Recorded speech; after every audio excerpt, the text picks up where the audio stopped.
There is a civilization at the beginning of the Warhammer 40,000 universe that most players of the current game encounter only in fragments.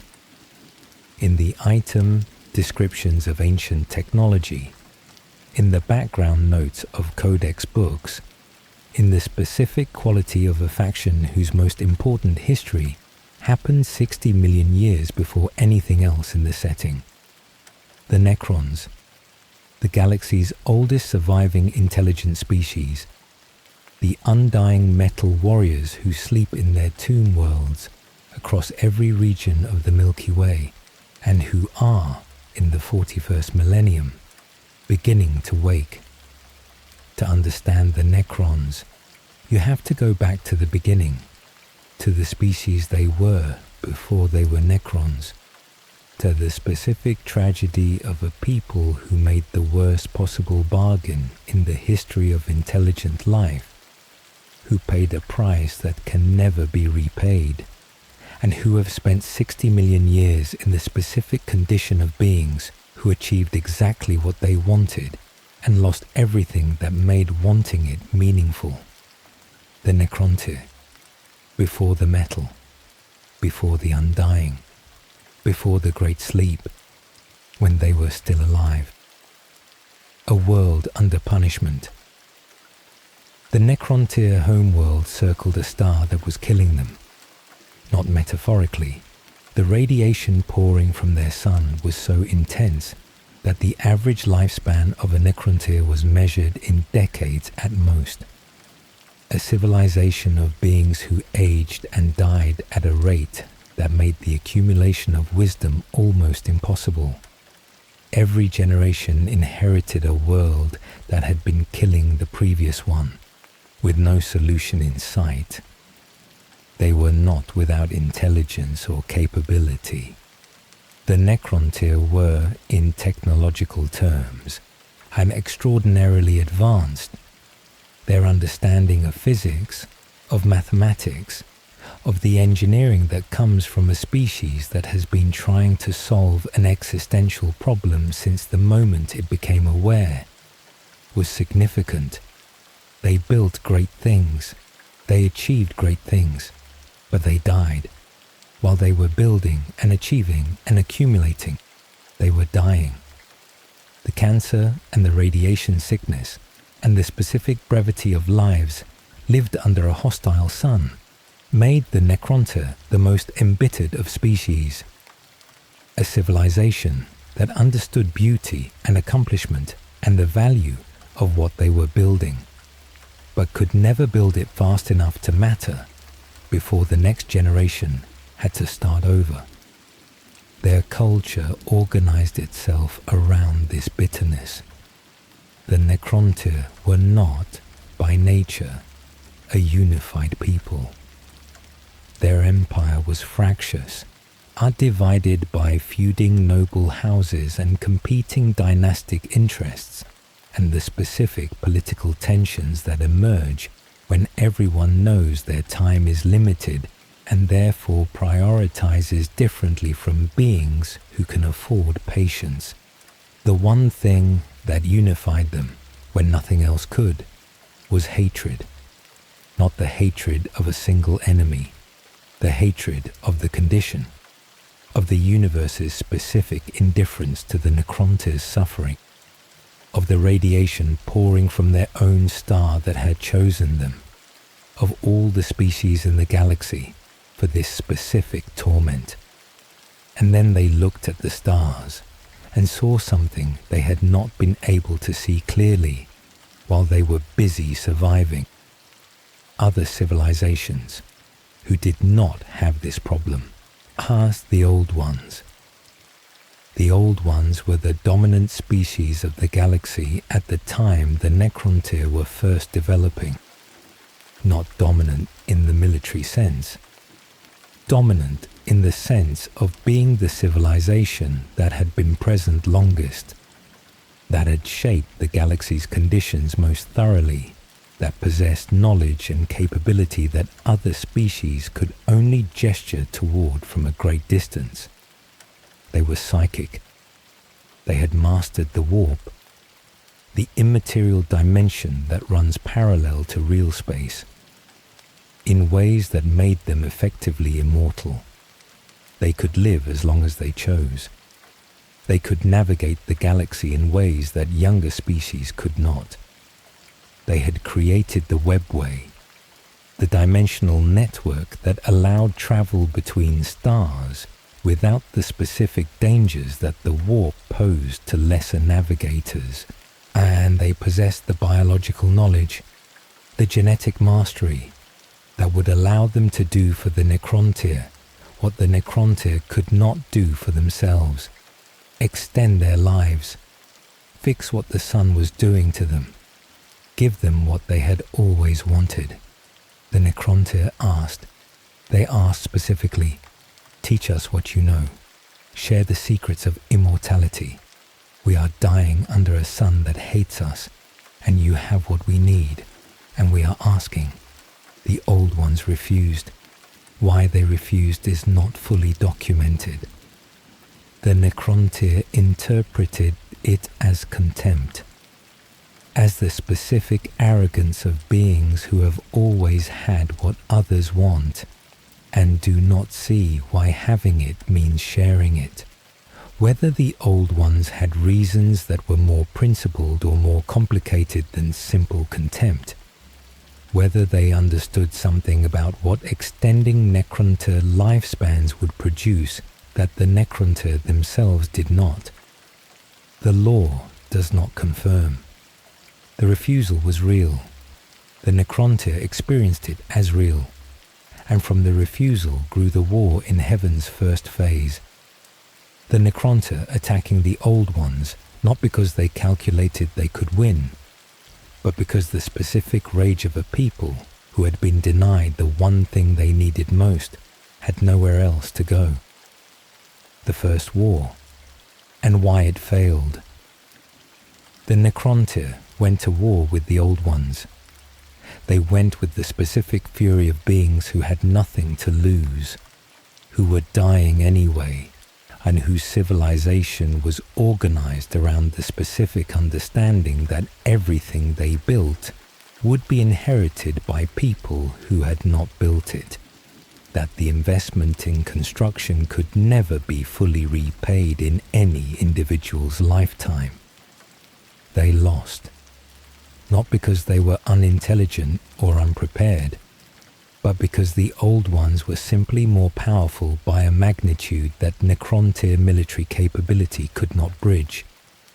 The old ones commanded the warp. They could call on forces that were not physical, that were not subject to the same constraints as conventional warfare.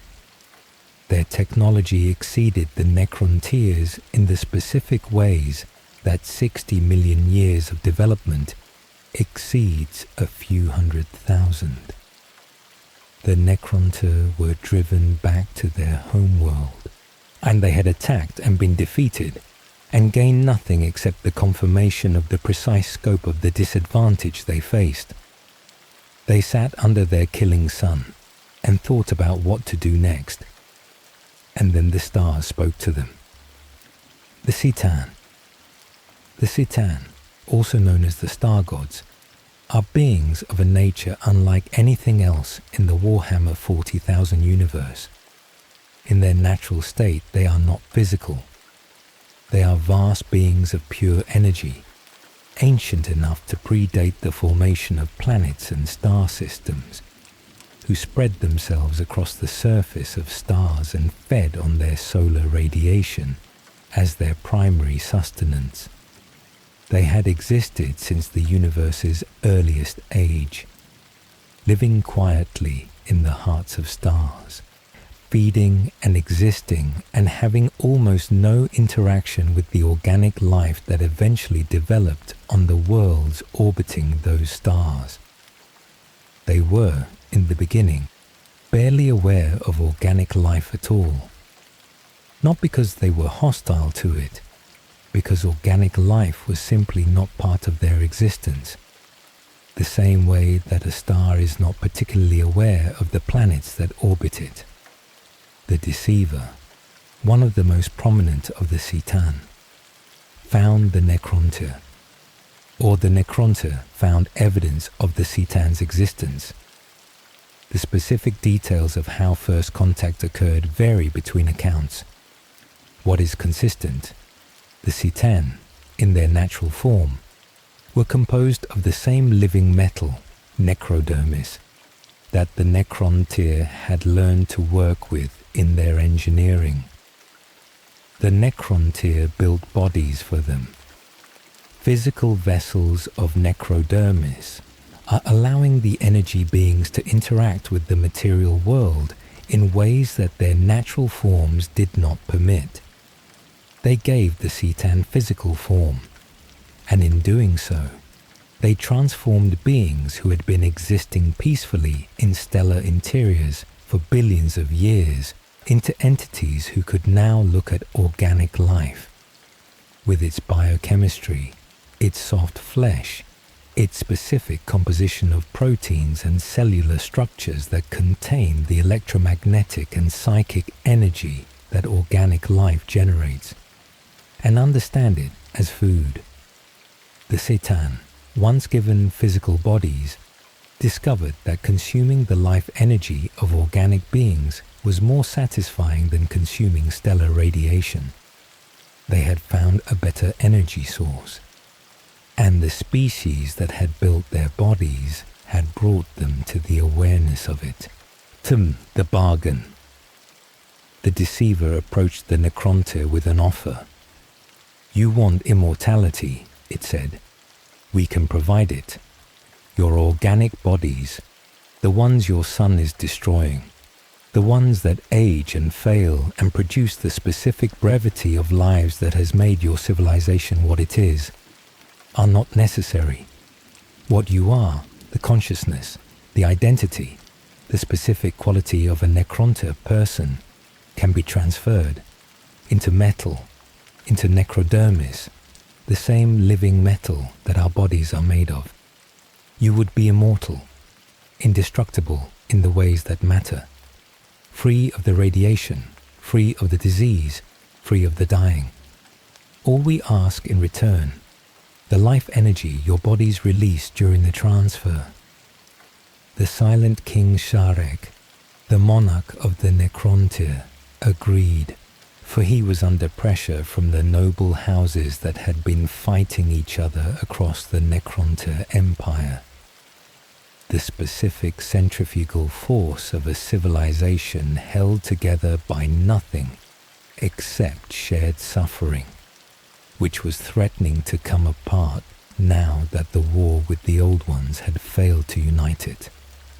The Citan's offer was the specific thing that could unify his people. Not a war they might win, but a transformation that would give them everything they had always wanted. He agreed. He sent his people into the biofurnaces that the Citan had designed, into the vast processing facilities where the transfer would occur, into the machines that would strip their organic flesh and replace it with necrodermis, and allow the Citan to feed on what the organic flesh contained. He was the last to enter. He watched every other Necrontyr go first. When he emerged from the biofurnace, he stood in his new metal body, stronger than he had been, clearer in thought than he had been, free of the radiation sickness that had been his companion since birth. He felt better than he had in decades. And then he looked at his people and understood what he had done.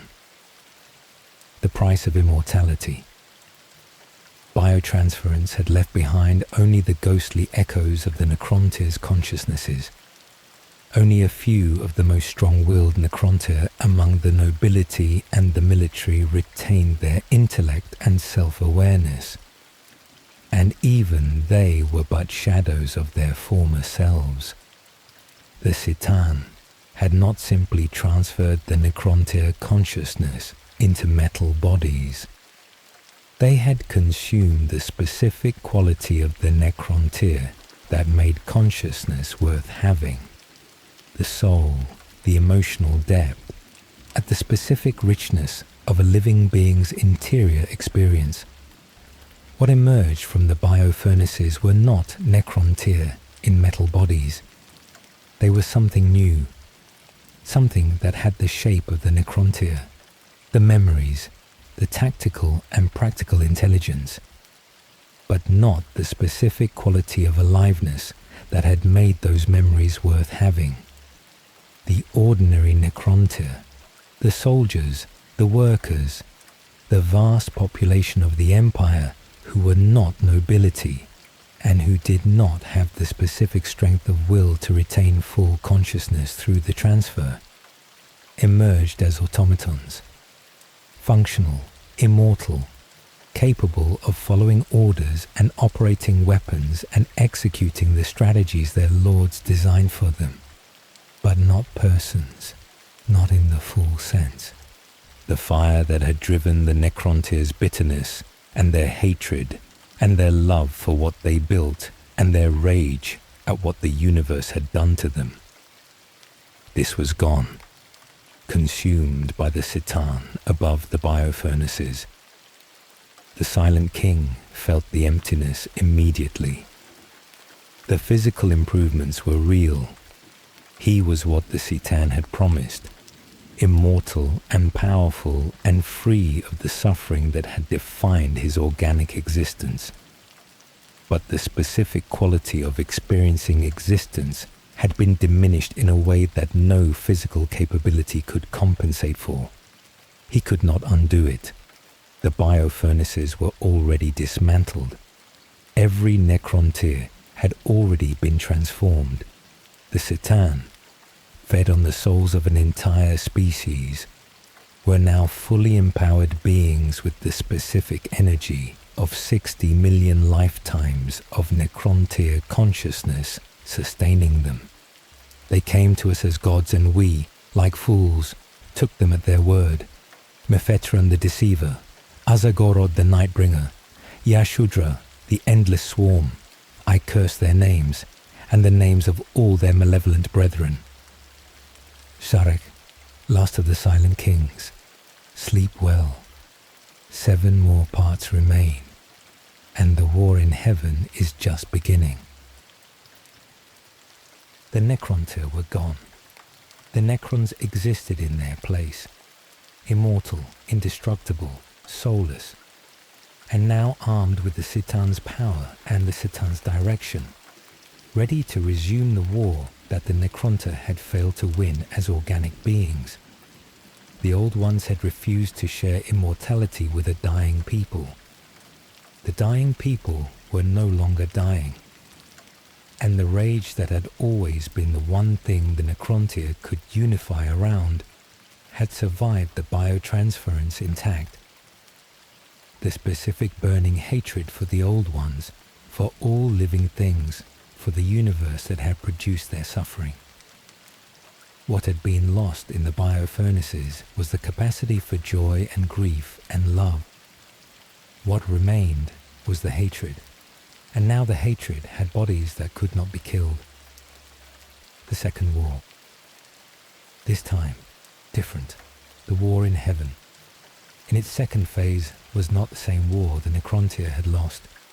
It was a different war, fought by different warriors, or rather, fought by what the Necrontyr had become, guided by beings of divine power who could do what the Citan had always been capable of, and were now directing those capabilities toward the destruction of the Old Ones. The Citan fought at the front. They were, in their physical forms, beings of staggering power, capable of extinguishing stars, of calling black holes into existence, of manipulating reality in ways that the Old One's own power could match, but not exceed. The specific weapons that the Citan brought to bear on the Old One's civilizations were weapons of cosmic scale. Planets were razed, star systems were devoured.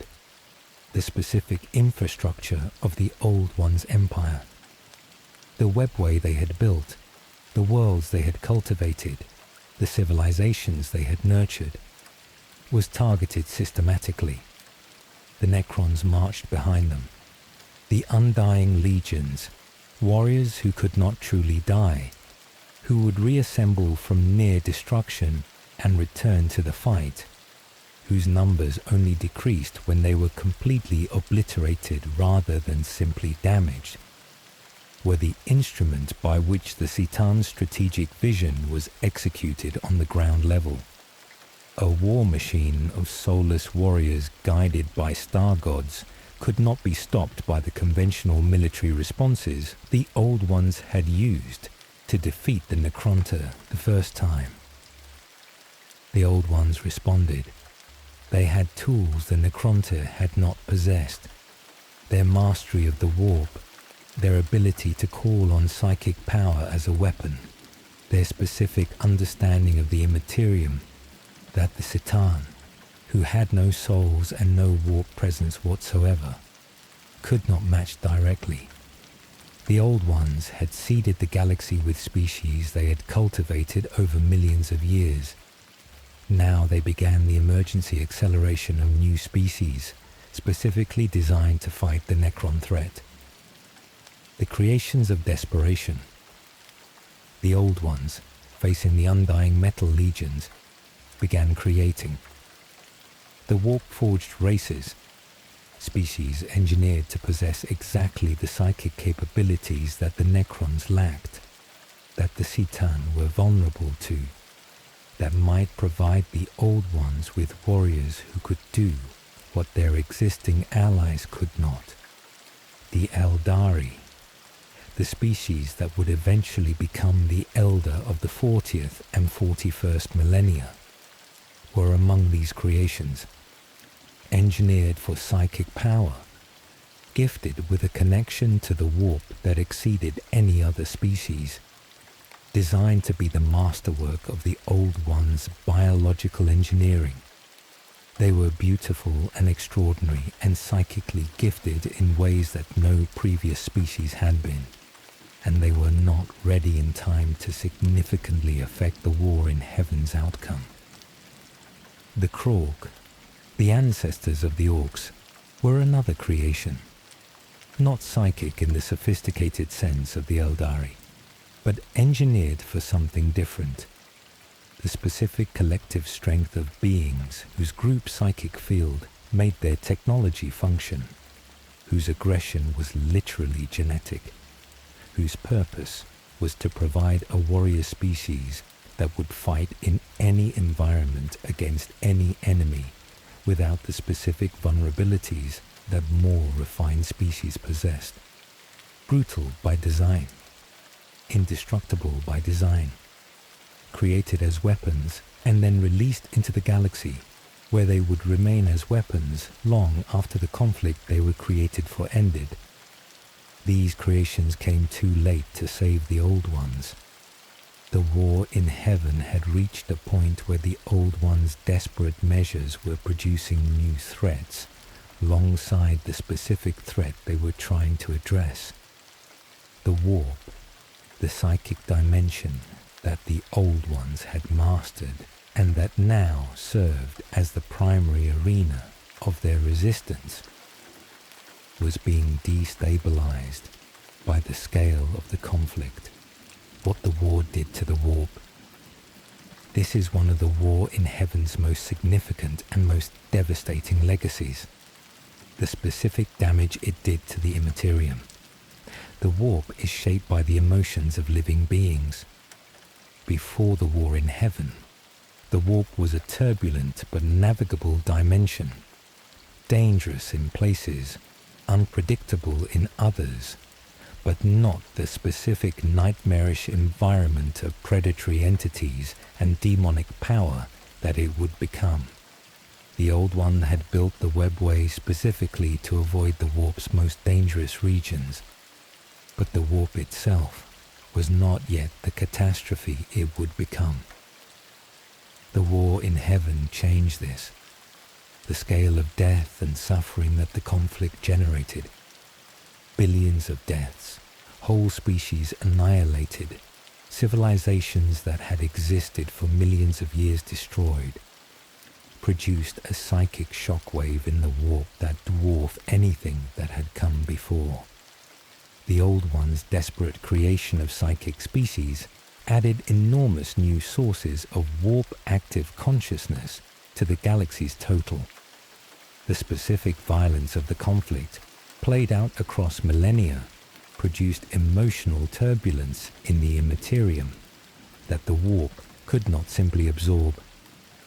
The first Chaos Gods began to coalesce, not fully formed, not as the four distinct entities that the 41st millennium knows, but the specific psychic entities that would eventually become Khorne, and Tzeentch and Nurgle and Slaanesh were forming in the warp's turbulence, fed by the specific emotions that the war in heaven was generating in enormous quantities.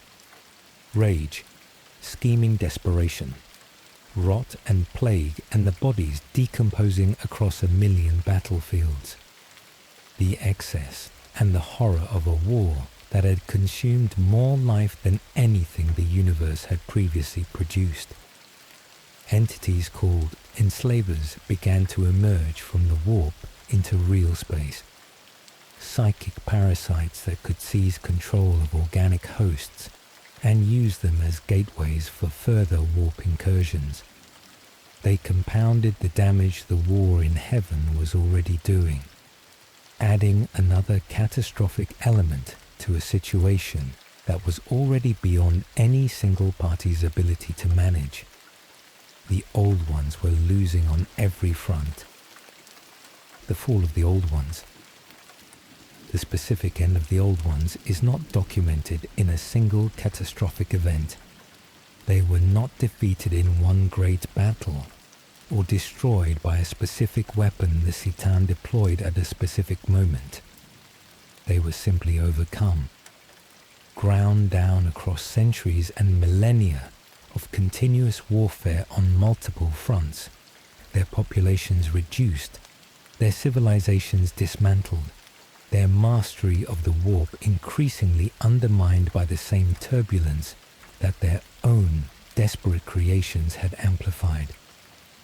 What the Old Ones could not survive, the combination of the Citan's direct power, the Necron Legion's immortal endurance, and the warp's destabilization that made their primary advantage, psychic mastery, increasingly unreliable in the specific environment the war had created. The enslavers added a final layer of catastrophe to civilizations that were already barely functioning. The Old Ones scattered. Some went deep into the warp. Some retreated into the webway. Some simply died as their worlds were consumed. Whether any survive in the 41st millennium, whether somewhere in the galaxy's most inaccessible regions there are Old Ones still living, still aware of what the war in heaven cost, is one of the setting's maintained mysteries.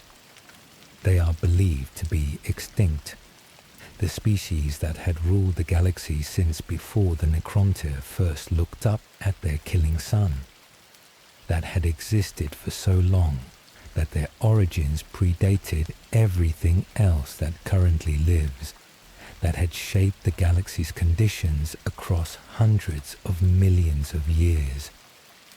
Gone, or effectively gone, the Citan had won. The Necrons killed their gods. The Citan, victorious over the Old Ones, turned on each other. This was anticipated. Beings of such power and such appetites, in a galaxy where the only remaining large-scale energy source for them was each other, inevitably found themselves in conflict once the external enemy was gone. The Citan began consuming each other, the stronger ones devouring the weaker, the galaxy's new rulers becoming each other's most dangerous opponents in the specific way that absolute power produces absolute conflict. This was the moment Sarek had been waiting for. The Silent King had spent the entire war in heaven building toward this specific moment. While the Necrons fought for the Citan, while their undying legions marched at the Star God's direction and the galaxy burned around them, Sarek had been secretly developing weapons, not for the Old Ones, for the Citan. He called the Necron Dynasties together. The command protocols that Biotransference had embedded in every Necron mind, the ones that bound them all to Sarek's will, that he had maintained for precisely this purpose, while dreading to use them for anything else. He used them now. Every Necron, regardless of individual will or loyalty, received the command simultaneously: kill the Citan. The war that followed was brief by the scale of what had come before. The Citan, weakened by their infighting, gorged on the life energy they had consumed but overextended and distracted, did not coordinate their response in time.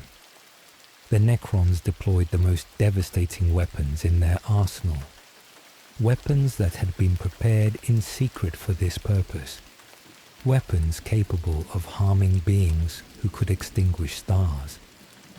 They did not destroy the Citan completely. That would have required more energy than was available, more coordination than even the silent command protocols could achieve. Instead, they shattered them. Each Citan was broken into fragments, the Citan shards that exist in the 41st millennium, imprisoned in Tesseract Labyrinth, the arcane dimensional devices that the Necrons had built for exactly this containment. The Citan were not dead, they were imprisoned, reduced from beings of galaxy-spanning power to fragments of what they had been, sealed in containers that the Necrons could deploy on the battlefield as weapons, turning the gods who had taken everything from them into tools that served Necron purposes rather than their own. It was the most complete revenge in the history of the Warhammer 40,000 universe. The Citan had deceived the Necrontyr, consumed their souls, and used the resulting soulless warriors to win a galaxy. The resulting soulless warriors had then turned on the Citan, shattered them, and imprisoned them. The price of that revenge, everything the Necrontyr had already paid in the biofurnaces. What Sarek did next, the Silent King had achieved what he had set out to achieve. The Citan were imprisoned. The Old Ones were gone. The Necrons stood as the galaxy's dominant military force, victorious in the war in heaven, possessors of the most advanced technology any species had ever developed, with immortal legions that could not be permanently destroyed still at his command. He looked at what he had done, at the galaxy, which was overrun with warp-spawned entities and the creatures the Old Ones had created, and the specific devastation of a war that had lasted longer than most species' entire existence, at his people, who were not his people anymore in any meaningful sense, who were the soulless automatons that the biofurnaces had made of them. And he dissolved the command protocols. He severed the psychic chains that had bound every Necron to his will since biotransference. Not gradually, completely. Every Necron in the galaxy was simultaneously freed from the specific compulsion that had made them instruments of his command. He gave them back whatever autonomy they still possessed, in the specific acknowledgement that the pact he had made on their behalf, without their consent, without the ability to give consent, since consent requires the kind of personhood that had already been offered to the Citan above the biofurnaces, was something he could not continue to enforce. Then he left. He travelled into the intergalactic void, beyond the Milky Way, away from everything he had created and everything he had destroyed.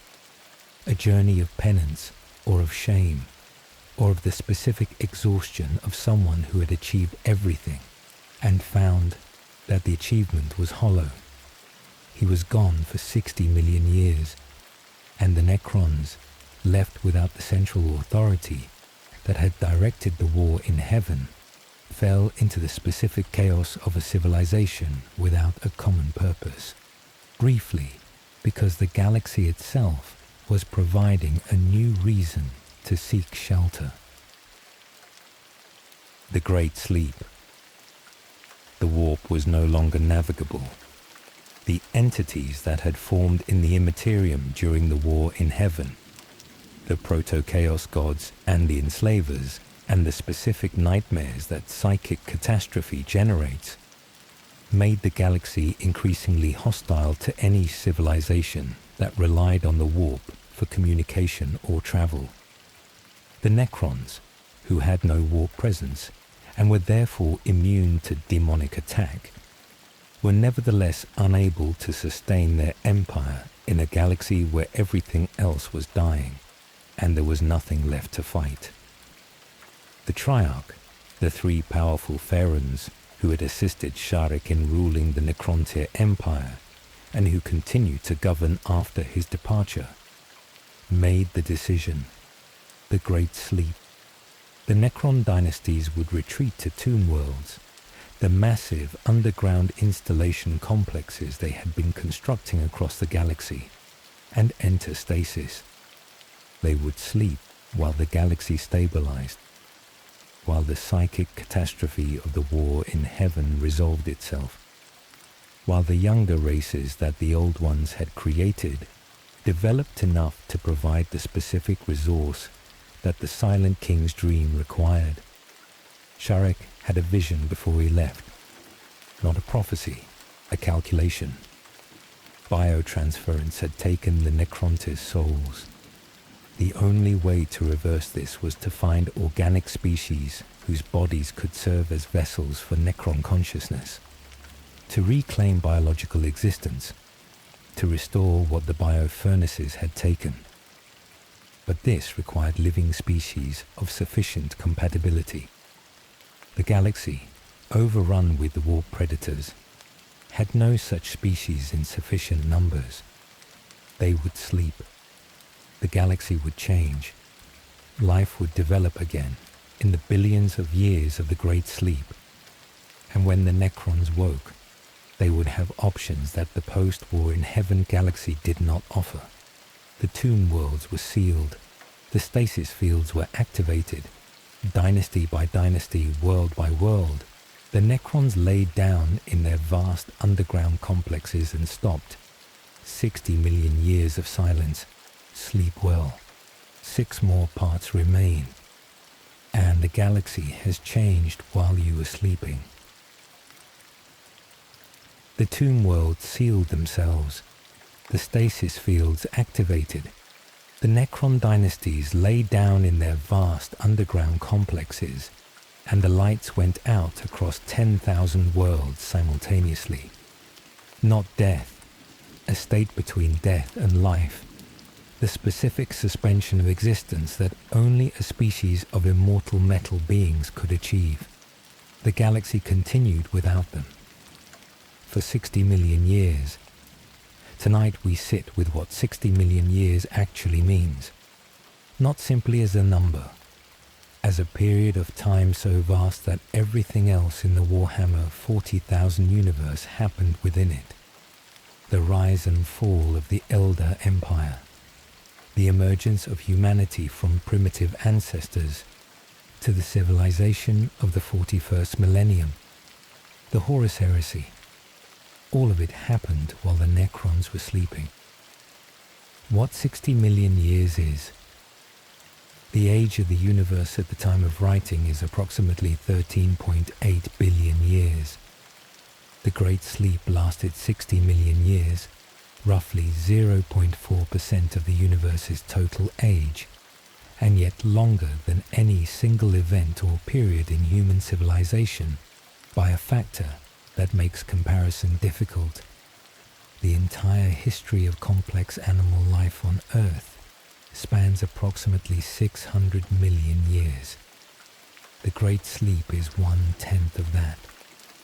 The dinosaurs existed for approximately 165 million years before the extinction event ended their dominance. The Great Sleep is roughly 1/3 of the dinosaurs' tenure on Earth. Modern human civilization, the accumulated history of every empire, every philosophy, every technological advancement from the first cities to the present, spans approximately 10,000 years. The Great Sleep is 6,000 times longer than all of recorded human history. When the Necrons entered stasis, the continents on Earth were in configurations that no current map would recognize. The species that would eventually become humanity did not yet exist. The specific evolutionary pressures that would produce the first hominids would not begin for another 55 million years. The Necrons slept through all of it. What went wrong in the tombs? The Great Sleep was not supposed to be this long. The Triarch had designed it as a finite period, a hibernation of millions of years, while the warp predators that had overrun the post-war in Heaven galaxy stabilized, and the younger species developed into forms that could serve the specific purpose Sharek had dreamed of. The Tomb World systems were not infallible. 60 million years is a long time even for machines of Necron sophistication. The stasis fields that preserved individual warriors were designed to last indefinitely. This they accomplished. But the monitoring systems, the awakening protocols, the specific machinery that was supposed to trigger resurrection when conditions were appropriate, these were not always so reliable. Some tomb worlds woke on schedule. Their overseers emerged, surveyed the galaxy, found it still too chaotic or too early, and made the decision to re-enter stasis.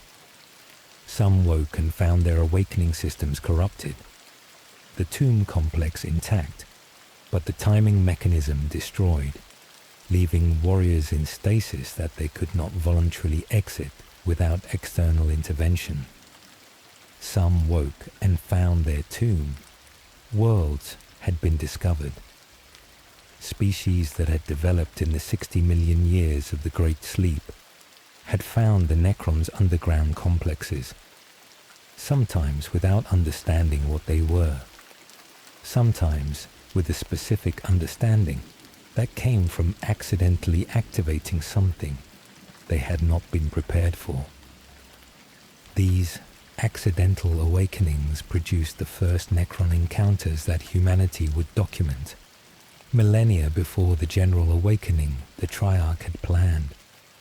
Some simply malfunctioned, the most devastating failure mode in the Necron tomb systems, the Flayer virus, a malfunction that affected the specific programming of some Necrons in stasis, corrupting their consciousness over the millions of years of hibernation, producing something that woke wrong, obsessed with organic flesh, with the specific quality of the biological existence that Biotransference had taken from them, driven to acquire and wear and consume the flesh of living beings in a way that reflected a psyche that had processed the loss of its own biology badly across millions of years of unintended contemplation.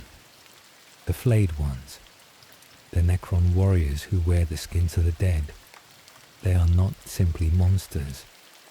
They are the specific product of what happens when a consciousness that has been deprived of its biological nature spends 60 million years with nothing but that deprivation to think about. The Dynasties. Not all Necrons are the same. This is one of the aspects of Necron lore that expanded significantly in the 5th edition Codex. The specific recognition that the Necrons are not a single unified faction, but a collection of dynasties with different leadership, different cultures, different priorities, and different relationships to the question of what being Necron means. The dynasties had existed as political divisions even among the Necrontyr. The feuding noble houses that Sharek had struggled to unify, whose competing interests had made the Necrontyr empire the fractious thing it was. The Biotransference had not eliminated these divisions. It had preserved them in the specific amber of metal consciousness. The same loyalties, the same competitions, the same dynastic rivalries that had defined Necrontyr politics, now carried in bodies that could not truly die, and in minds that retained the patterns of the old arrangements, even if the emotional energy behind them was diminished. The 5 great dynasties, the Zarakan, the Nihilach, the Novoch, the Nefrech, and the Sautech, each commanded vast territories of tomb worlds, and each had their own Pharaon, their own lords and cryptex and warriors. Each was, in the specific political sense, a civilization of its own, a collection of worlds and resources and military capability that could be deployed according to the Pharaon's will. The Celtic dynasty became, in the 41st millennium, the largest and most powerful of the active dynasties, led by the Pharaon Imhotep the Stormlord, whose military genius and specific approach to galactic domination made him the most feared individual Necron in the setting outside of the Silent King himself.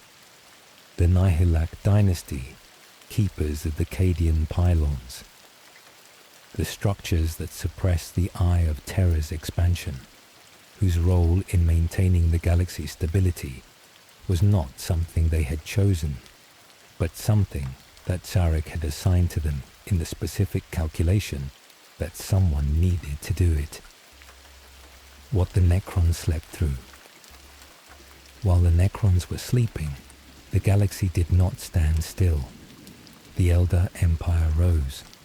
The species the Old Ones had created as psychic weapons against the Citan developed into the most sophisticated civilization the galaxy had yet produced.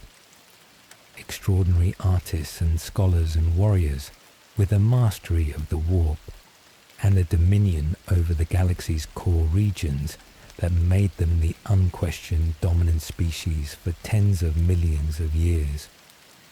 Their empire was beautiful and extensive and corrupt in the specific way that very long-lived civilizations become corrupt. The accumulation of excess without consequences. The refinement of pleasure past the point where pleasure can satisfy. They fell, not to external conquest, to the birth of a chaos god.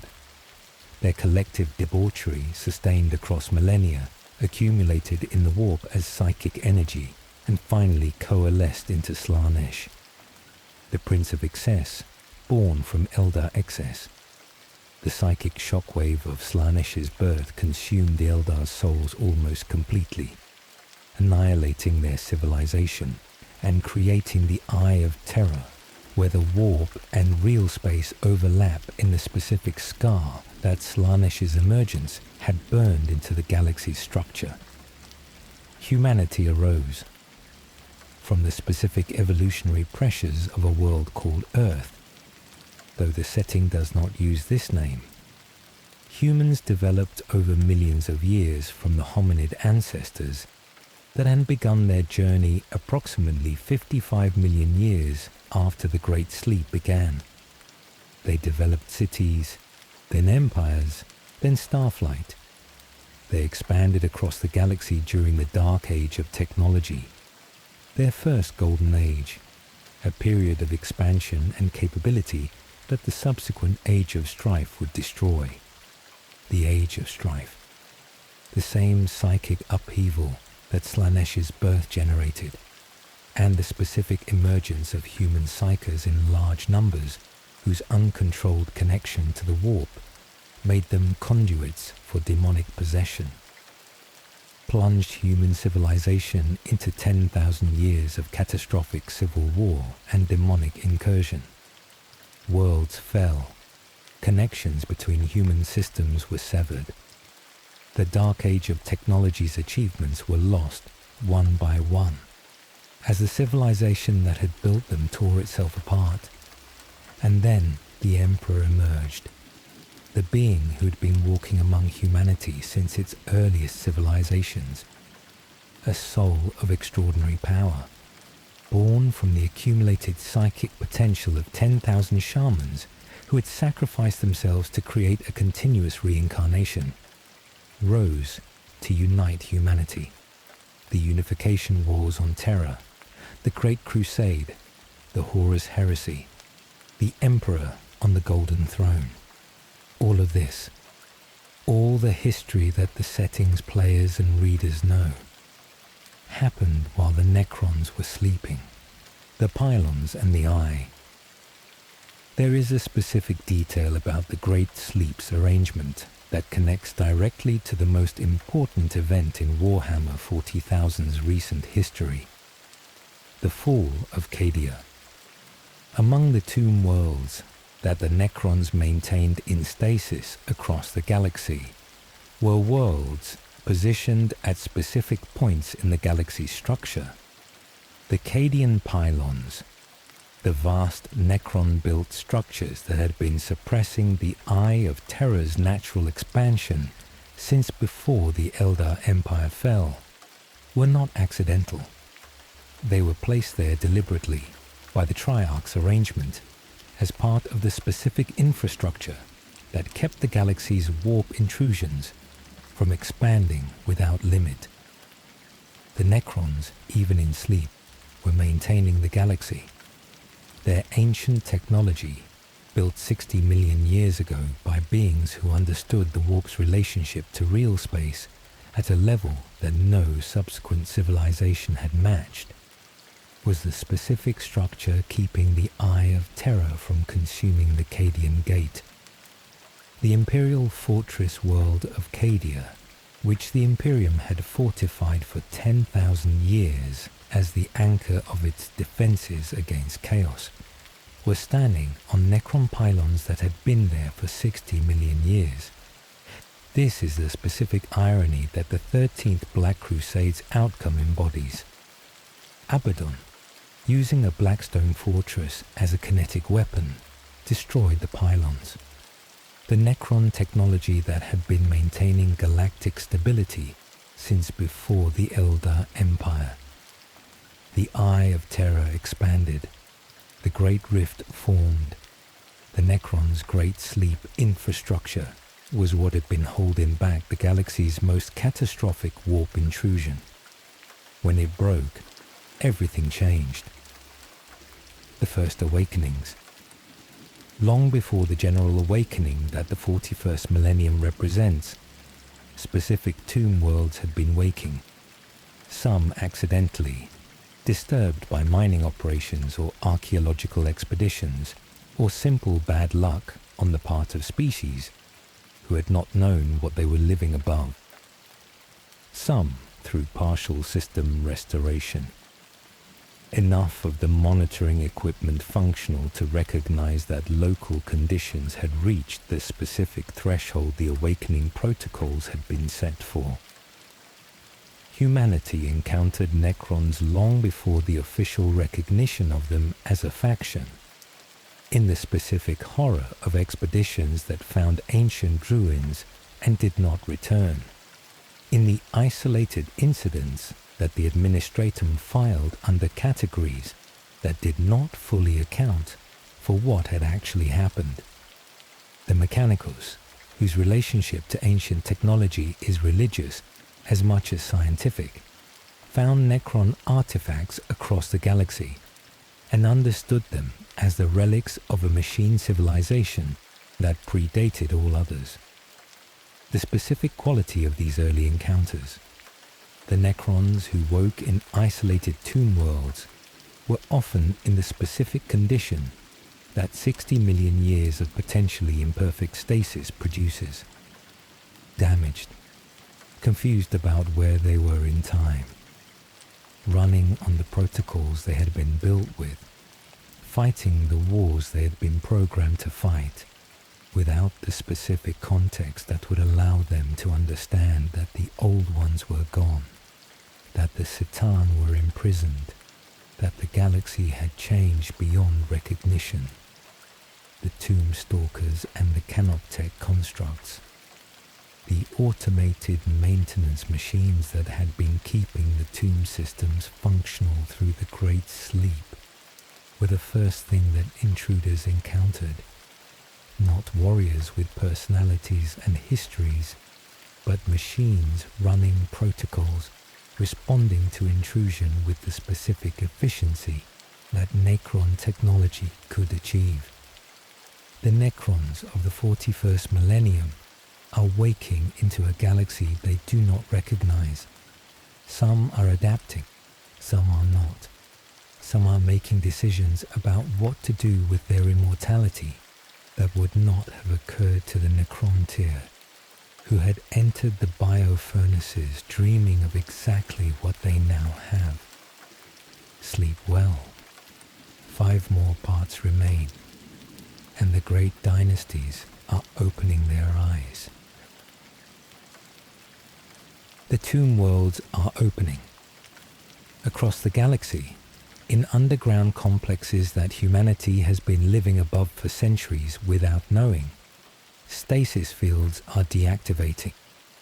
Warriors who entered hibernation 60 million years ago are reassembling themselves, running diagnostics, processing the specific discontinuity of consciousness that waking from geological time imposes. Tonight, we follow the specific rulers of the great dynasties, the pharaohs and overlords, and unique individuals whose personalities survived the biofurnaces with enough intact to produce something recognizable as a person, who are navigating the specific problem of being 60 million years out of date in a galaxy that has moved on without them. Imhotep the Stormlord, the Varen of the Sautek dynasty, the most feared military commander among the awakened Necrons, the being who has done more than any other to establish the Necrons' presence in the 41st millennium as a genuine galactic power, rather than simply a series of isolated incidents. Imhotep's specific quality, strategic genius that survived biotransference intact, where most Necrons carry their intelligence in a diminished form, the essential functions present, but the creative flexibility reduced. Imhotep retained the specific gift for strategic thinking that had made him exceptional among the Necrontyr.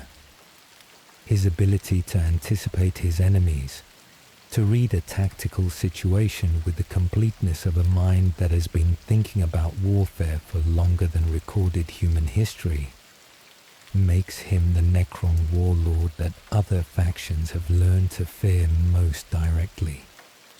His approach to the awakening is systematic. He does not simply emerge from the tomb and begin fighting whatever is adjacent. He surveys, he calculates, he assembles the Sautek dynasty's vast resources into a coherent military force before committing it to the specific campaigns that will most effectively advance his long-term goal. That goal, the reconquest of a substantial portion of the galaxy for Necron dominion. He is contemptuous of most other species in the specific way that beings who have outlasted multiple civilizations tend to be contemptuous.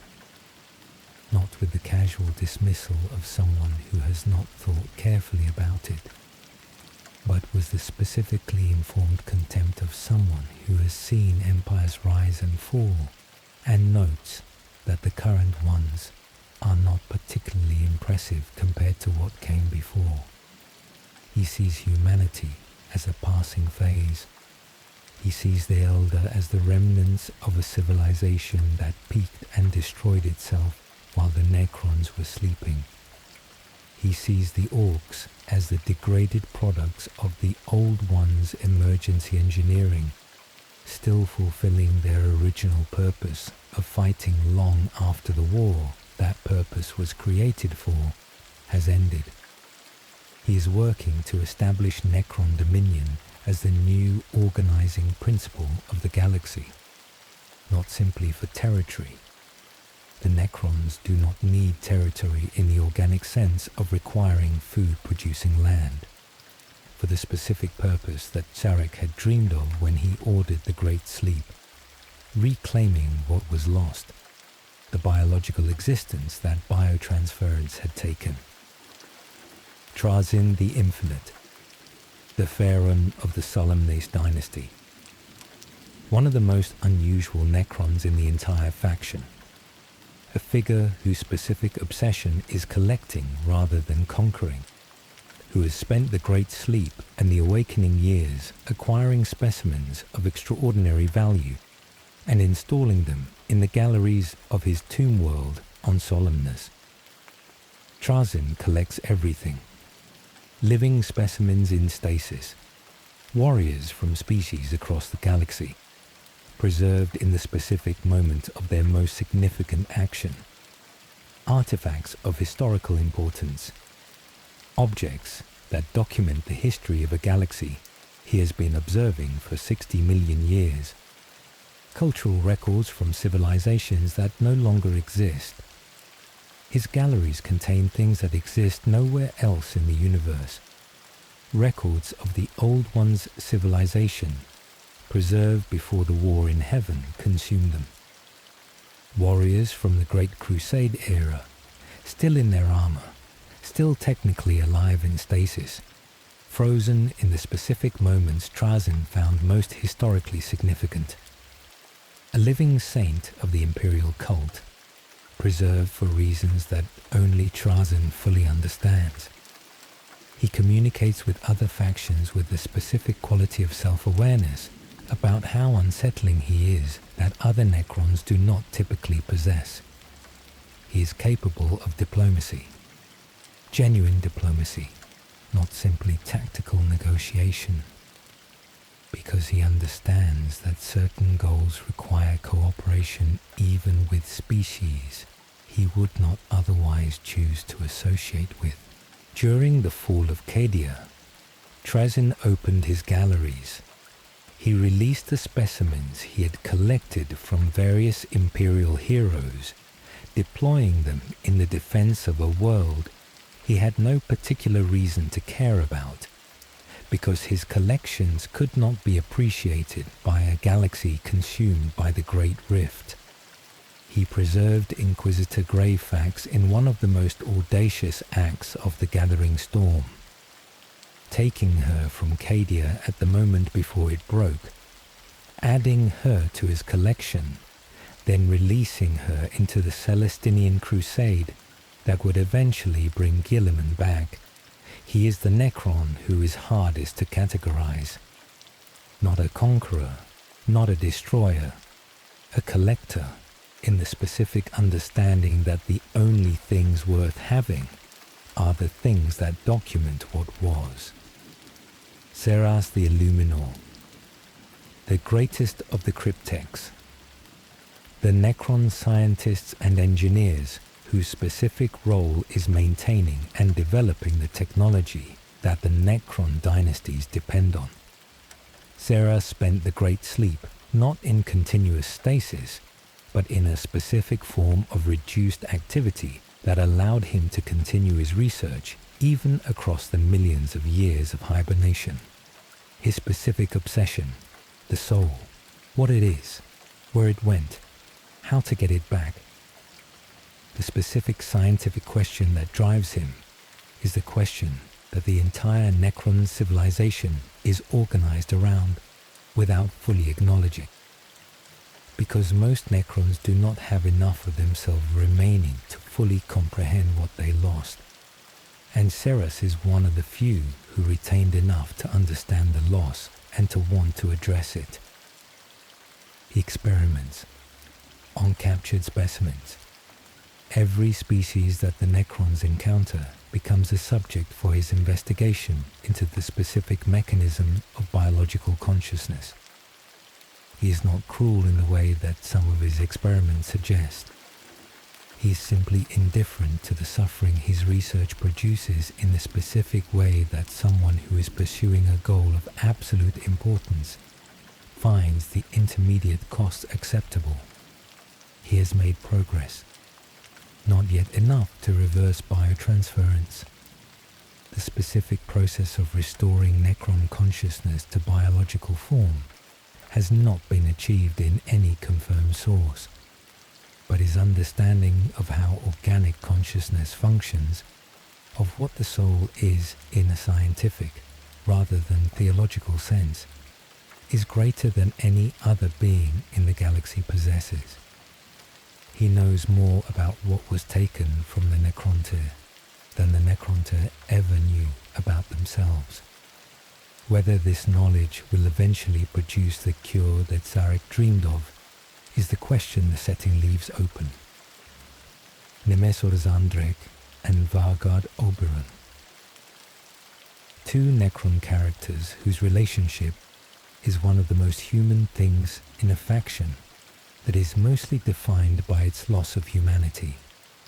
Zandrek is a Pharaoh of the Gidrim dynasty whose mind was damaged in the Great Sleep, specifically damaged in a way that has produced a specific and poignant confusion. He believes the war in heaven is still ongoing. He fights every battle as if it is still the ancient war, seeing the enemies of the Necrontyr everywhere, categorizing every opponent as a faction from the 60-million-year-old conflict. He does not recognize humans as a new species. He files them under an old category. He does not recognize space marines as anything other than what his damaged classification system assigns them to. His mind is broken. He is also, by the standards of his broken framework, an honorable commander. He adheres to the rules of war as he understood them from the ancient conflict, treats captured enemies with the specific dignity that a Necrontyr noble was expected to show, releases prisoners because that is what the protocols he is operating from require. Vargard Oberon is his bodyguard, a warrior whose loyalty to Zandrek has survived the Great Sleep intact and whose specific function is to protect his lord, while also quietly managing the consequences of Zandrek's delusions.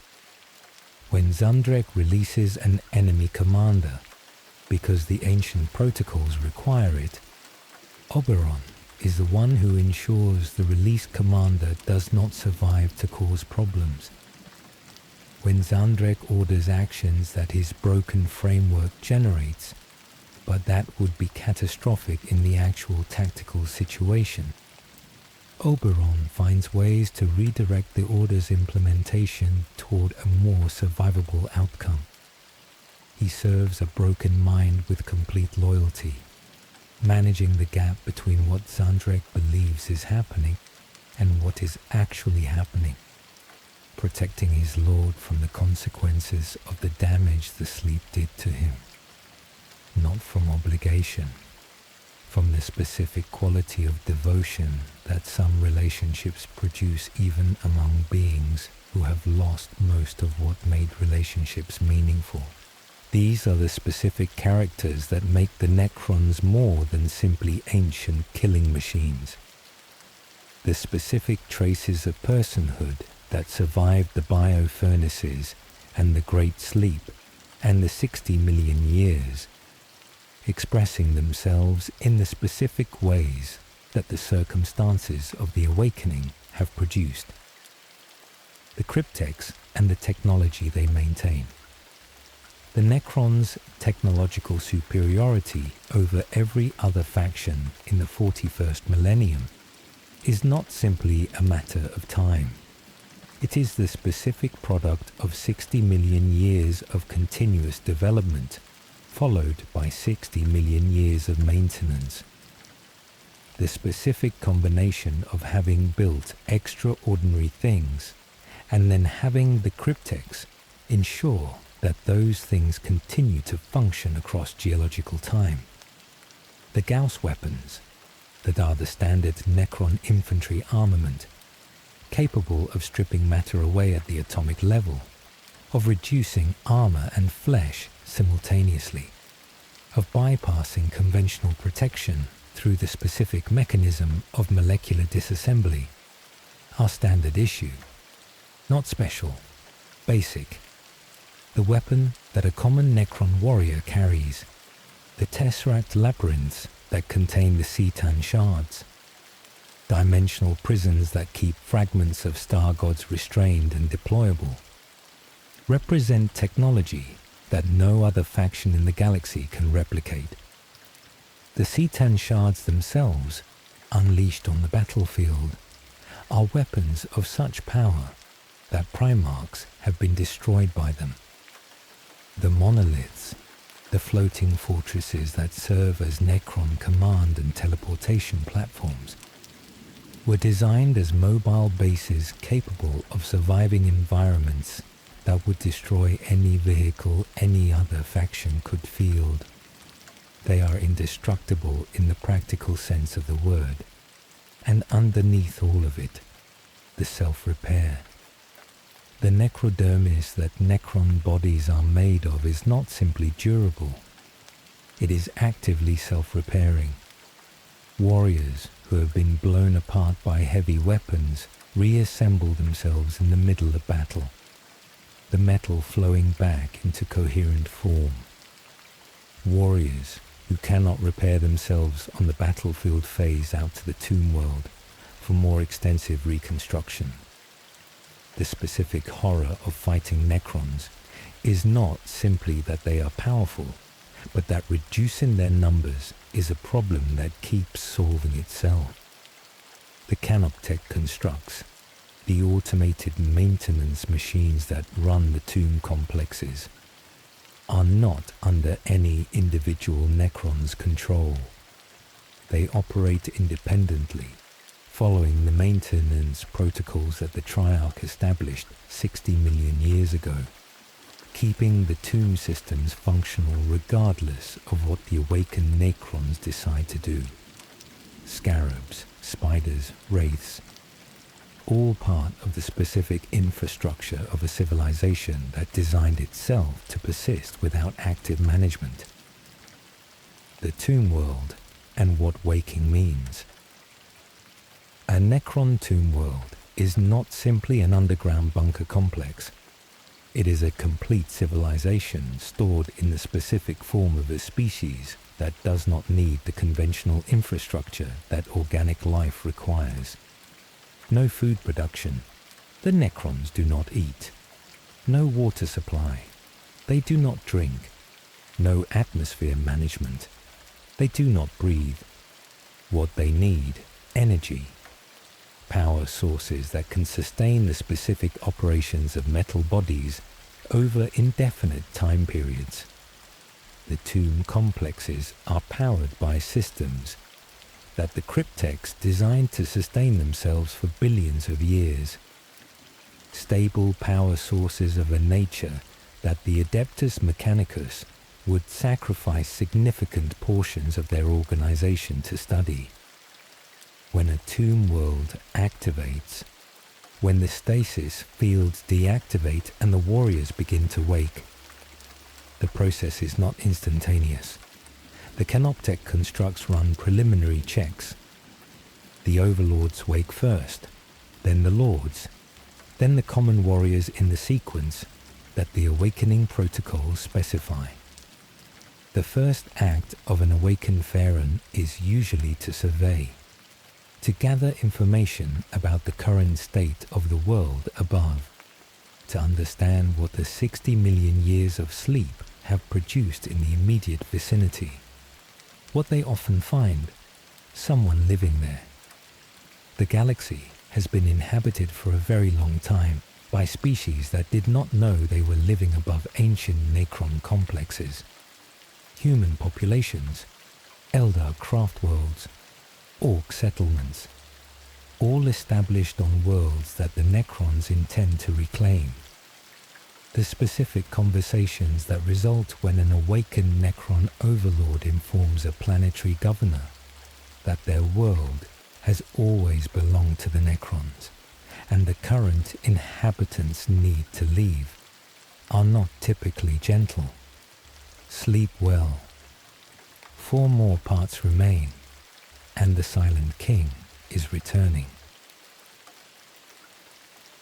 For 60 million years, the Silent King traveled the void between galaxies, not in stasis, moving, observing, processing the specific weight of what he had done to his people and what it would mean that he had done it. 60 million years is a long time to think. Long enough, perhaps, to arrive at conclusions that would not have been possible immediately after the biofurnaces were dismantled. He returned to the Milky Way, not to reclaim his throne. He had dissolved the command protocols. No Necron was bound to him any longer. He came back because of what he had seen in the void, and because of what he had calculated was coming. What he found in the void, the intergalactic space beyond the Milky Way, is not simply empty. Other galaxies exist there, other civilizations, other histories, other races that humanity has not yet encountered, and that the Necrons knew about only in the abstract. The Tyranids, the extragalactic predator species that has been consuming galaxy after galaxy across cosmic time. The entities whose hive fleets entered the Milky Way in the late 41st millennium as the vanguard of a much larger migration, were not simply encountered by the Silent King during his exile. He understood what they were. He had seen what they left behind when they had finished with another galaxy. Nothing. Not ruins, not defeated civilizations, not the specific debris of conquest. Nothing. Every molecule of organic matter consumed, every ecosystem stripped, the galaxy left as a dead collection of rocks and radiation.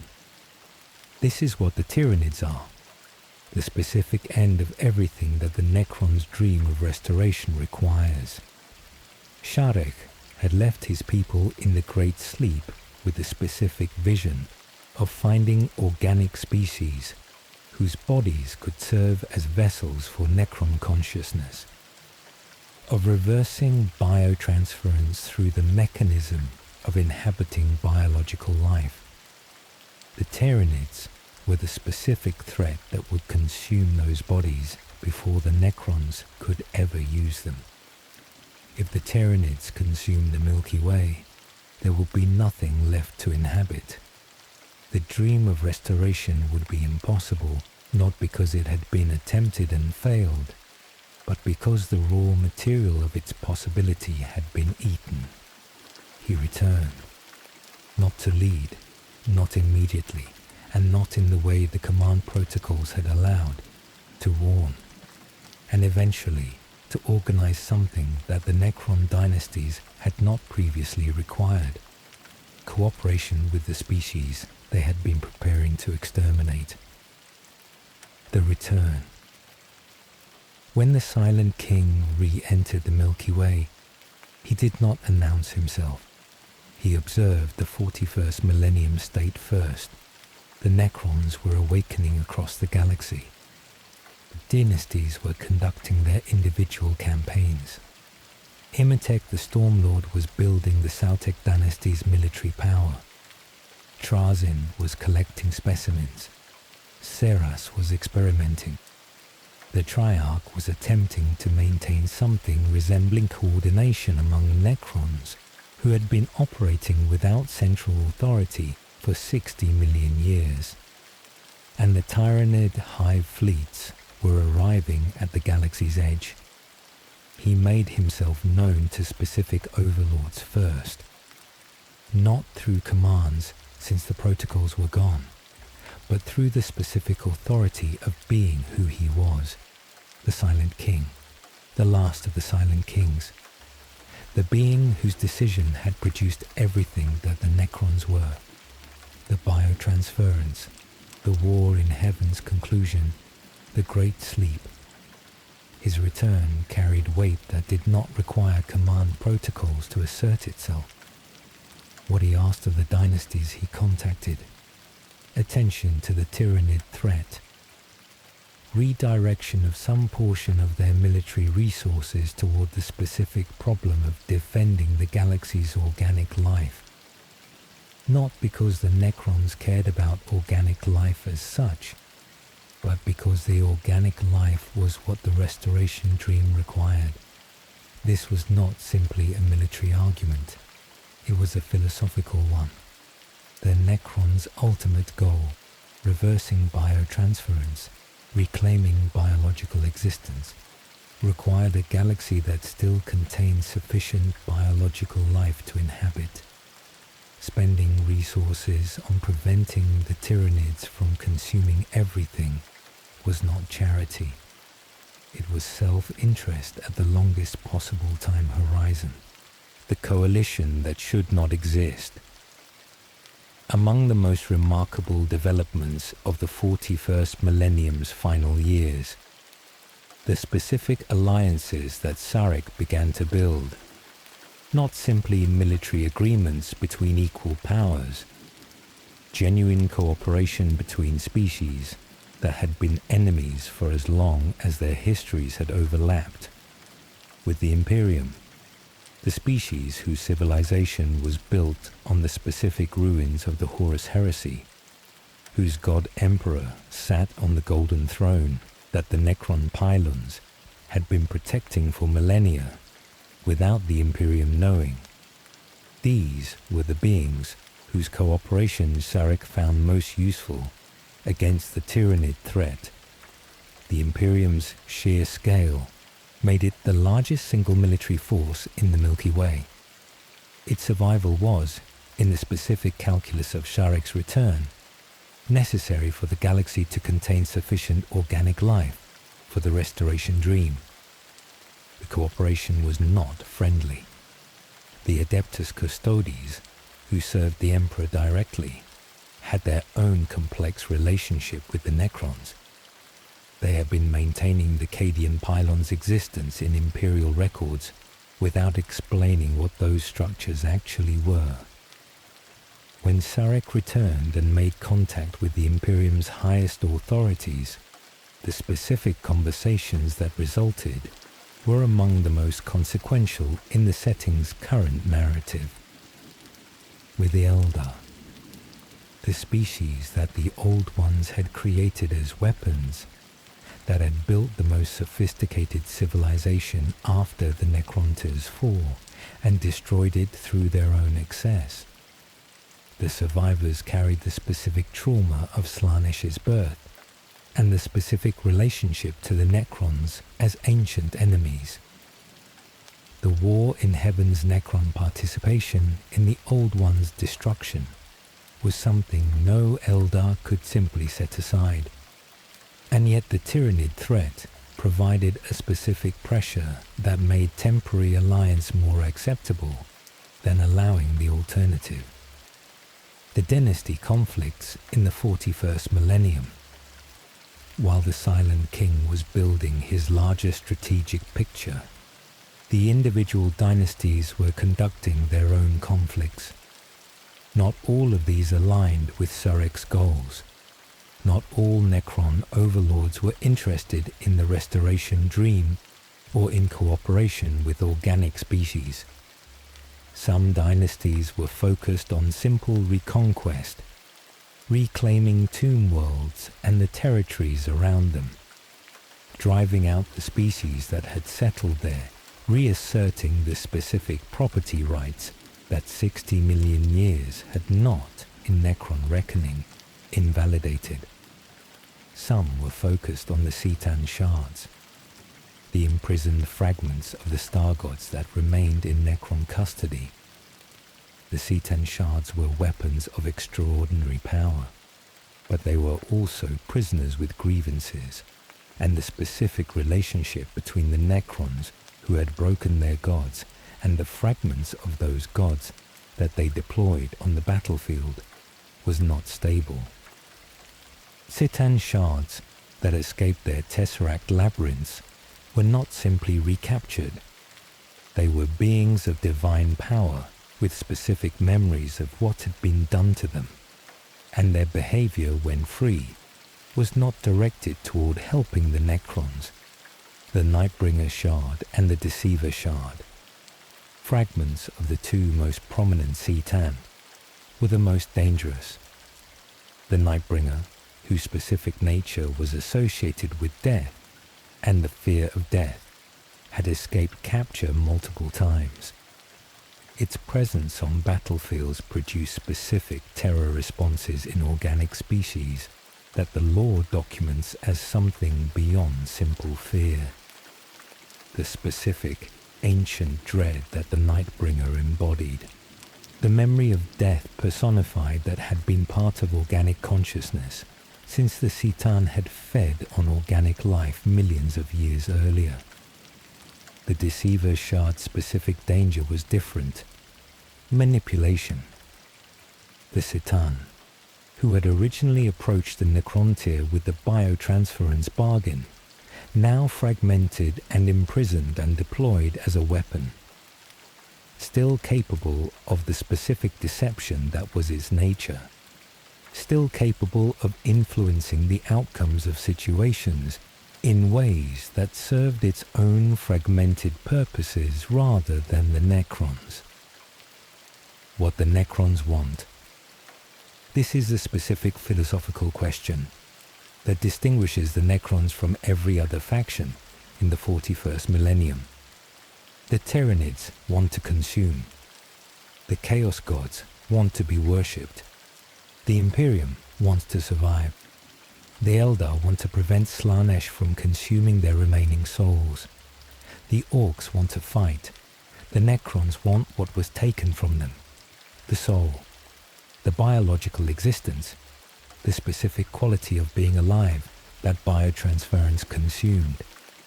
They want to reverse a transaction that was made 60 million years ago by a king who thought he was doing the right thing for his people, and understood immediately afterward that he had done something irreversible. Whether this is achievable, whether any combination of Xeris's research and the restoration technology and the sufficient organic life that the Tyranid prevention strategy was meant to preserve could actually produce Necrons who could be biologically reborn, is the question the lore does not answer. Sarek believes it is achievable. He has been working toward it for 60 million years. His evidence beyond his own conviction is not detailed in any available source. What it would mean, beings who had been metal for 60 million years becoming flesh again. The specific reversal of biotransference.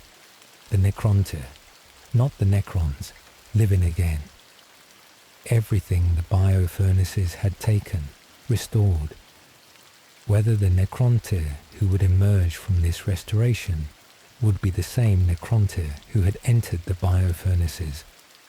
Whether 60 million years as metal beings in the specific condition of diminished consciousness had changed them enough that the restoration would produce something new rather than something recovered, is the specific philosophical uncertainty at the heart of everything the Silent King is working toward. The awakening as it stands. The 41st millennium's Necron.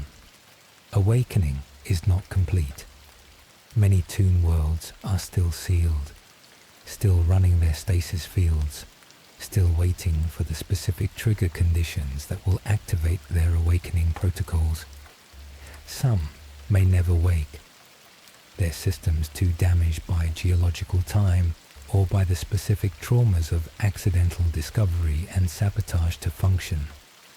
Some may be waiting for conditions that will not arrive. The dynasties that have awoken are operating in a galaxy that is simultaneously more advanced and more primitive than the one they left. More advanced in some specific technologies. The warp drive, which the Necrons never needed, has been developed to a level that would have surprised the Necrontyr. More primitive in virtually every other sense. No species in the 41st millennium approaches the technological level that the Necron dynasties maintained at their height, and the specific degradation of knowledge that every civilization has experienced in the intervening 60 million years means that the 41st millennium's inhabitants are, in most practical senses, children fumbling with machines they do not understand. The Necrons look at the Imperium's revered technology and recognize it as degraded versions of things they were using at the time of the war in heaven. They look at the Elder's psychic mastery and see a diminished remnant of what the Old One's creation had originally been capable of. They look at the Chaos Gods and recognize them as the psychic entities that the war in heaven's casualties had fed into existence, which means that in a specific causal sense, the Necrons are responsible for the ruinous powers existing. This last recognition is not something the setting dwells on, but it is present in the background of the lore. The war in heaven's deaths, which the Cetan-led Necrons caused or contributed to, were what fed the proto-chaos entities that became the four Chaos Gods. The galaxy's single most destructive ongoing threat, chaos, was seeded by the war in heaven. The Necrons are responsible for the Chaos Gods in the same way that they are responsible for everything else that followed their bargain with the Cetan. Not through malice or intention, through the specific chain of consequences that the biofurnaces began. Sleep well. 3 more parts remain, and the galaxy is choosing sides. The Necrons have been fighting since before recorded history, before the Horus Heresy, before humanity's first cities, before the Elder Empire. They were fighting the war in heaven, and the specific doctrine that war produced has been refined and preserved across 60 million years of stasis, and applied again in the 41st millennium against enemies who do not understand what they are facing. Tonight we follow the Necrons in combat, not the specific battles, those come later. The specific nature of how an army of immortal metal warriors fights, what makes them different from every other faction on the battlefield, and what encountering them means for the soldiers and commanders who face them. The nightmare of fighting, something that does not stay dead. Every faction in the Warhammer 40,000 universe has its specific quality of horror. The Tyranids overwhelm through numbers, the Chaos Space Marines terrify through corruption, and the specific promise that what they offer might be preferable to what the Imperium provides. The Elder outmaneuver through foresight and speed. The Orcs absorb casualties in ways that would destroy any other army and keep fighting. The Necrons do something different. They die, and then they get back up. Not all of them. Not always. Not in situations where the damage is too complete for the self-repair to function. But in the specific heat of a battle. The experience of shooting a Necron warrior and watching it collapse, and then watching the metal flow back into coherent form, and the warrior return to its feet and continue advancing. This is not something that any conventional military doctrine is designed to address. The psychological effect on organic troops is documented across dozens of accounts in the setting's lore. Not simply fear. The specific breakdown of tactical thinking that occurs when the fundamental assumption of conventional warfare, that sufficient damage to an enemy removes them from the fight, stops being reliable. Soldiers who have been trained to fight with the understanding that dead is dead discover that the specific assumptions their training was built on do not apply. The Necrons understand this. The disruption of enemy morale is not simply a side effect of their resilience. It is a deliberate feature of how they fight. The specific slowness of the Necron advance, walking, not running, toward enemy positions in the specific confidence that the rate of incoming fire is not sufficient to destroy them faster than they repair, is designed to produce the maximum psychological impact before combat is joined. The weapons that strip reality, Gauss weaponry, the standard armament of Necron warriors, and the specific technology that most non-Necron forces who have encountered them document as their primary nightmare. Gauss weapons do not fire projectiles or energy beams in the conventional sense. They apply a disassembly field at molecular level, a specific effect that strips matter away layer by layer, that does not simply penetrate armor, but disintegrates it, that affects organic flesh and ceramite plate with equal indifference, because both are composed of matter and the Gauss field's operation is not selective.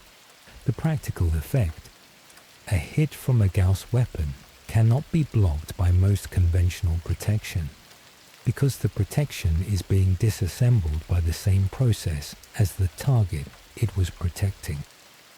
Space Marine power armor, among the most resilient personal protection in the 41st millennium, is not reliable protection against Gauss fire.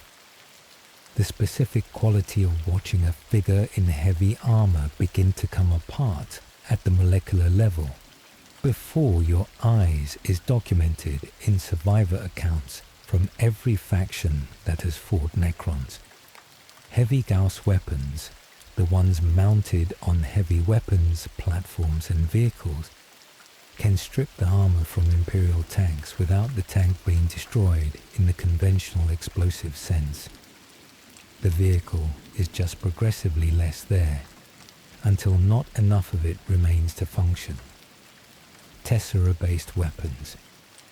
The Necrons' more exotic armaments operate on principles that the Adeptus Mechanicus has not been able to fully decode even from captured examples. The Particle Caster, the Staff of Light, the War Scythe. Each represents a different application of the specific physics that the Necrons developed in the War in Heaven era and have maintained through the Great Sleep. The War Scythe in particular deserves specific mention. The weapon carried by Necron lords and high-ranking warriors. A bladed weapon whose specific properties include dimensional phase cutting, the ability to slice through barriers that conventional blades cannot address, because the blade is operating in a slightly different dimensional space from the material it is cutting through. Force fields, reinforced barriers, the specific protections that high-value targets surround themselves with, all rendered less effective by a weapon that is not entirely in the same dimension as what it is cutting. The monolith. The Necron monolith is the most immediately recognizable of the faction's battlefield assets. A massive floating cube of living metal adorned with the specific geometric designs that Necron aesthetics favor. capable of independent movement and equipped with weapons batteries that can sustain heavy fire without the specific vulnerabilities that Imperial or Chaos vehicles share. It is not simply a tank, it is a battlefield anchor, a mobile teleportation nexus that allows Necron forces to be repositioned across the battlefield instantly, that can draw warriors back from apparent defeat by extracting them through its portal and returning them repaired. It is also a command platform, a power relay, and a psychological instrument of the most direct kind. An army that cannot die, cannot be swept away. An army that cannot die and can teleport its forces across the battlefield represents a specific tactical nightmare that conventional military doctrine addresses poorly. The monolith provides both properties simultaneously. Destroying a monolith requires sustained fire from weapons that can penetrate the living metal's specific resilience. It is possible. Nothing is completely indestructible in the setting, but the resources required to destroy a monolith are resources that cannot simultaneously be used to address the warriors the monolith is deploying. Titan shards as battlefield weapons, the imprisoned fragments of the shattered star gods, the specific weapons that represent the most extreme end of the Necron arsenal. A Titan shard is not simply a very powerful unit. It is a fragment of a divine being, something that retains a portion of the reality warping capability that made the Titan able to extinguish stars and generate black holes in their full form. Even a fragment possesses powers that place it in a category above anything that conventional forces can deploy in response. The Void Dragon Shard, imprisoned beneath Mars, maintained in a stasis field by the Dragon Mound, that the Adeptus Mechanicus has been worshipping as their Omnissiah for 10,000 years without knowing what it actually is possibly the most powerful shard in Necron custody. The specific irony that humanity's technological priesthood has been venerated as divine the imprisoned fragment of one of the beings who destroyed the Old Ones and took the Necrontyr's souls is one of the setting's most layered pieces of background lore. Mars's technological supremacy, its specific ability to maintain and create machines at a level the rest of the Imperium cannot match, may be a consequence of proximity to a C10 shard, whose specific domain was technology and material reality. The Nightbringer shard carries the specific quality of death terror. Organic beings who encounter it directly experience something that goes beyond conventional fear.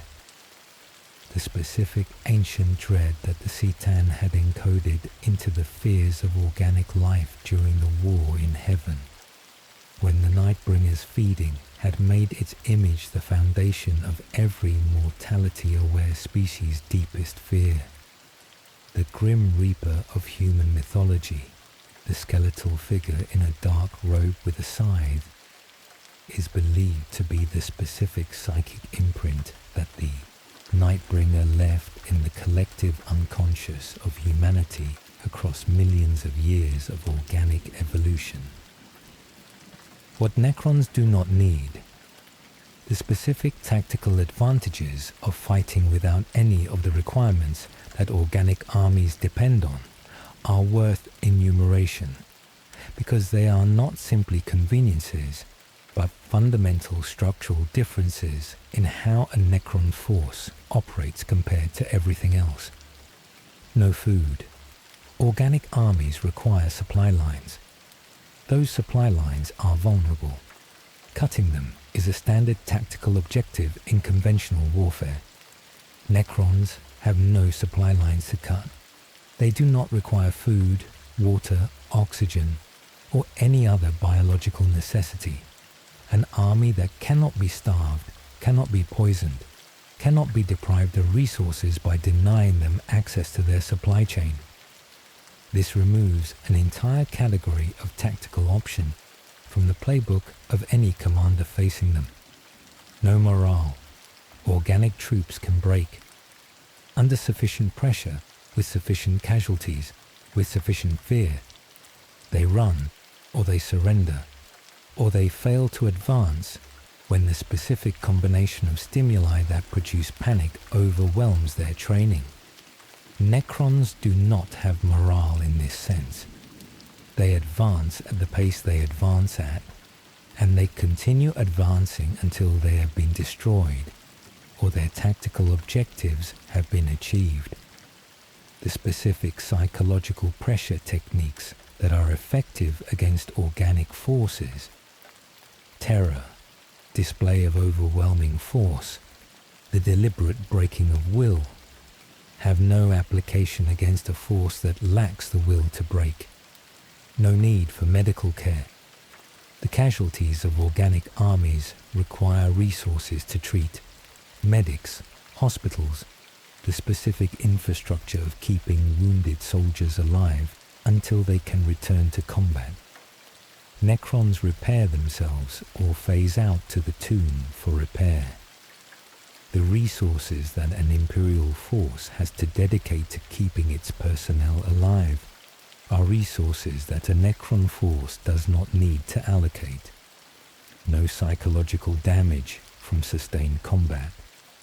Organic soldiers who fight for extended periods accumulate trauma.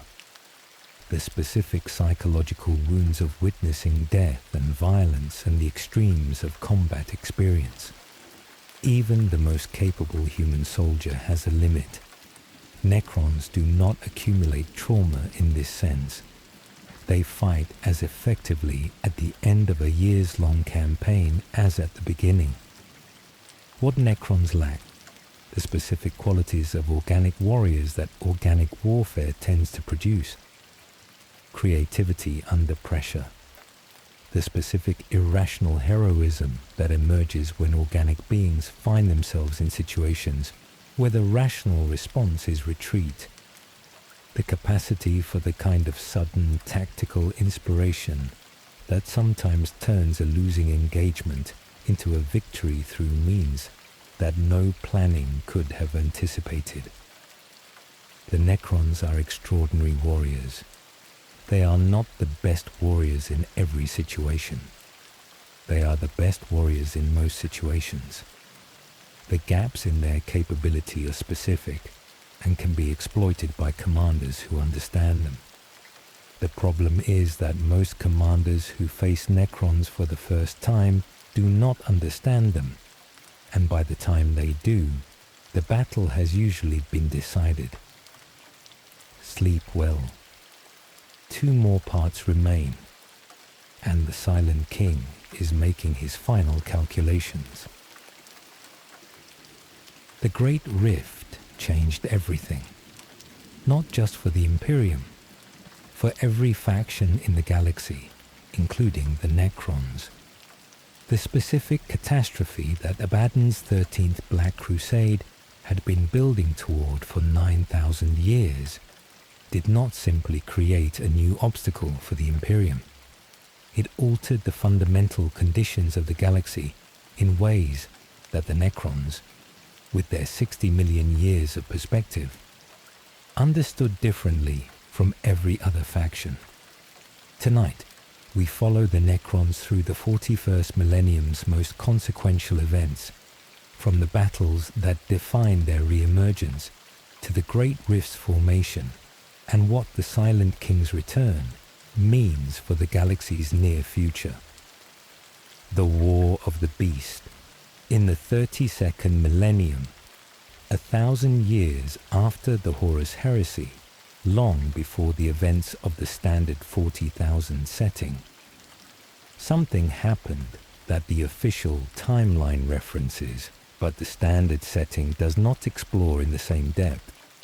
The War of the Beast, the largest Orc war in recorded history, led by the Orc war boss known only as the Beast, whose intelligence exceeded anything an Orc had demonstrated before, and whose military campaign brought the Imperium to the edge of extinction. The Necrons were present, not as allies, but as the specific variable that prevented the Beast from achieving the total victory that his campaign was moving toward. The specific detail that the lore preserves. It was Necron intervention at a critical moment, for reasons that were entirely their own, that prevented the Orc campaign from achieving its final objective. The Necrons were not helping the Imperium. They were managing a situation that did not serve Necron interest to allow to proceed to its conclusion. The distinction matters. It is the same distinction that characterizes most Necron interactions with other factions in the 41st millennium. They are not allies. They are beings with their own goals that sometimes, temporarily, align with preventing someone else from winning. Notable conflicts in the 41st millennium. The Necrons' re-emergence in the 41st millennium has produced specific conflicts across every region of the galaxy. Not simply isolated incidents, sustained campaigns that have shaped the current political and military map. The Orphean War. One of the first major conflicts between Necron forces and the Imperium that the setting documents in detail. The Necron Maynarch dynasty, a dynasty whose specific quality was extreme aggression, even by Necron standards, whose overlords had woken in a state of mind that the stasis had not improved, conducted a systematic extermination campaign against the imperial systems of the Orpheus sector. The scale of the destruction and the specific completeness of it. The Maynarch were not simply reclaiming territory, but annihilating populations. Produced an imperial response whose details are documented in the Exterminatus of multiple worlds to prevent Necron occupation from becoming permanent. The Plague Wars. In Ultramar, the Ultramarines' domain, the systems around Macragge. The Death Guard's invasion coincided with Necron activity in the subsector. The Necrons were not fighting for either side. They were taking advantage of the specific chaos of two powerful forces engaging each other to reclaim tomb worlds that Imperial settlement had been built above, and to conduct operations that neither the Death Guard nor the Ultramarines were in a position to adequately respond to while fighting each other. Guilliman's return added a complication to the Necron calculations in Ultramar. A Primarch is not the same as an Imperial Lord Commander in terms of the tactical threat they represent, and Guilliman's specific combination of military genius and administrative capability allowed the Ultramarines to address multiple simultaneous threats in ways that a more ordinary Imperial response could not. The War in the Museum, Trazen the Infinite's ongoing acquisition campaigns, the specific conflicts that result when the galaxy's most dedicated collector decides that something belongs in his galleries. Not all of these are straightforward military engagements. Some of them are the specific confusion of other factions discovering that their most valuable artifacts have relocated to Solemnis without any obvious mechanism for how this occurred. The Elder have particular grievances in this area. The Tyranid threat and Necron response. The Hive fleets arrived, not all at once, in the specific waves that the Tyranid migration produces. Each fleet the vanguard of something larger. Each defeat of a Hive fleet a temporary setback rather than a permanent solution. The Necrons' relationship to the Tyranids is not the conventional enemy relationship. They do not hate the Tyranids the way the Imperium fears them, or the Elder dreads Slaanesh. They understand the Tyranids as a problem of resource management. Specifically, the Tyranids are consuming the organic life that the Restoration Dream requires, and this is unacceptable not for emotional reasons, but for practical ones. Jarek's return to the Milky Way was precipitated by his observation of what the Tyranids left behind. He came back because the Restoration Dream was in danger, and the Restoration Dream was in danger because the Tyranids were eating the galaxy's future. The specific military responses to Hive fleet incursions that Necron forces have participated in are documented across the setting's background material. Worlds that would otherwise have been stripped of all organic life and then strip-mined of all useful matter have instead experienced the Necron's specific form of defense, not protecting the population, but denying the Tyranids the biomass they came for. A world from which the Necrons have extracted the population for their own purposes, or simply killed it through their standard operations, is not a world that the Hive fleet can consume. From the Tyranid perspective, the outcome is the same. From the Necron perspective, the outcome is preferable because it is controlled by Necron decision rather than Tyranid appetite. This is not heroism. It is the specific calculation of beings who need organic life to exist for their own purposes and are therefore interested in preventing something else from eliminating it prematurely. The fall of Cadia and what the Necrons did, the 13th Black Crusade, Abaddon's final operation. The Cadian pylons destroyed by the kinetic impact of the will of eternity. The Necrons had built those pylons, the structures that had suppressed the Eye of Terror's expansion for 60 million years, the specific infrastructure that Zarek's Triarch had placed at strategic positions to maintain galactic stability, were destroyed in an afternoon by a blackstone fortress used as a throne rock. The Nihilak dynasty, whose tomb worlds included Cadia's system, had been maintaining the pylons for the entire period of the Great Sleep and the Awakening. Their specific role, guardians of the structures that kept the Eye of Terror contained, had been an assignment rather than a choice. But they had fulfilled it. The pylons had functioned for 60 million years. They were destroyed while the galaxy's most significant ongoing conflict was being settled less than a planetary diameter above them. The Necron response to Cadia's fall was complex.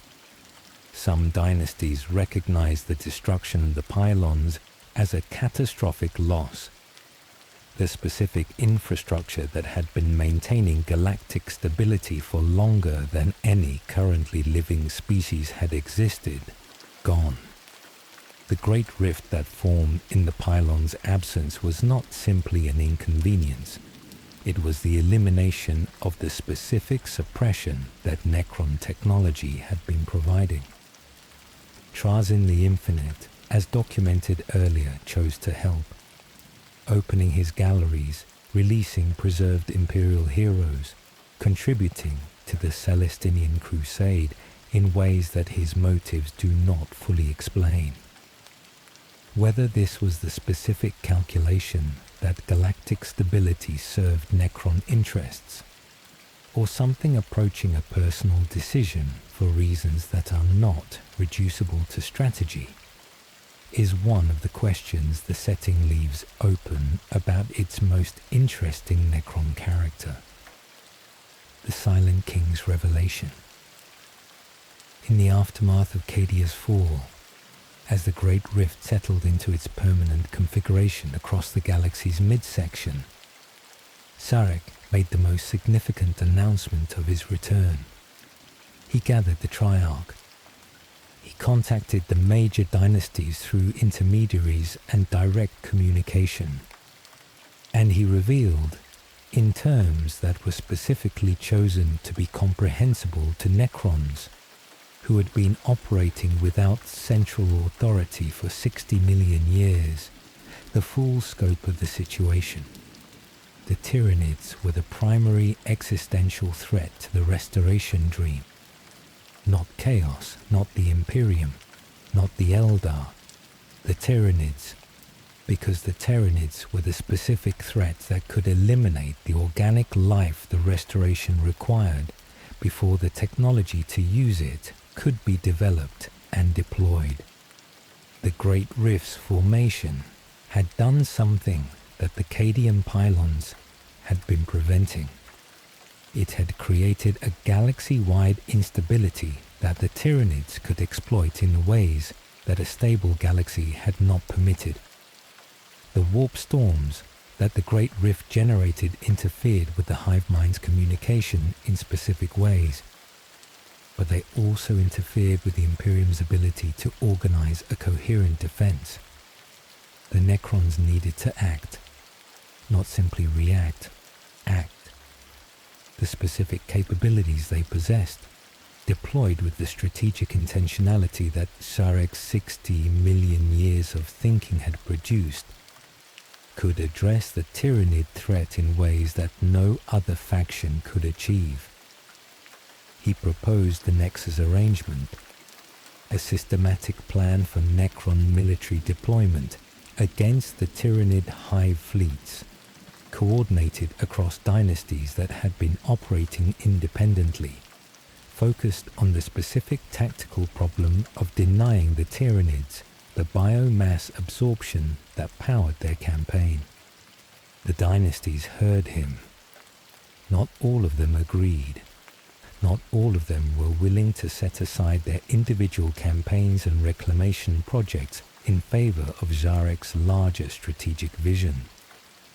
But enough did that the first genuinely coordinated Necron military operation since the Great Sleep's conclusion became possible.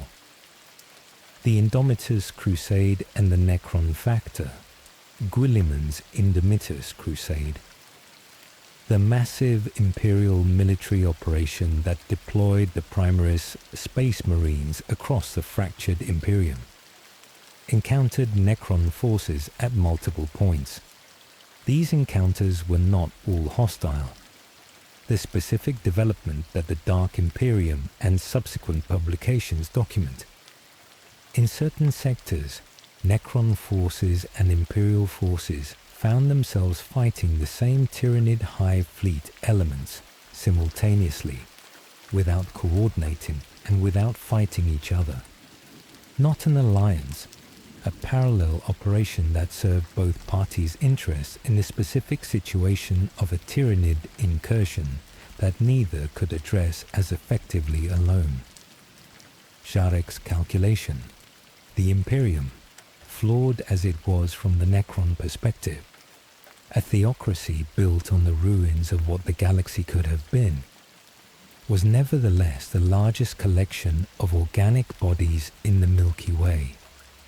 Its survival was a practical requirement for the Restoration Dream, not a moral commitment, a resource that needed to be preserved. This is the specific quality of Sharek's strategic thinking that makes him different from every other Necron leader. The willingness to preserve what he could not respect in service of the goal that the preservation was meant to enable. The galaxy's other species are tools in the Silent King's plan. He does not hate them. He is simply using them the way that the Biotransference bargain used the Necrontyr, without asking whether this makes him better than the Satan who used the Necrontyr, or simply the latest in the galaxy's long tradition of powerful beings treating everyone else as means rather than ends, is the question the Necrons' 41st Millennium story is asking without providing an answer. Sleep well. One final part remains, and 60 million years of history leads to this moment.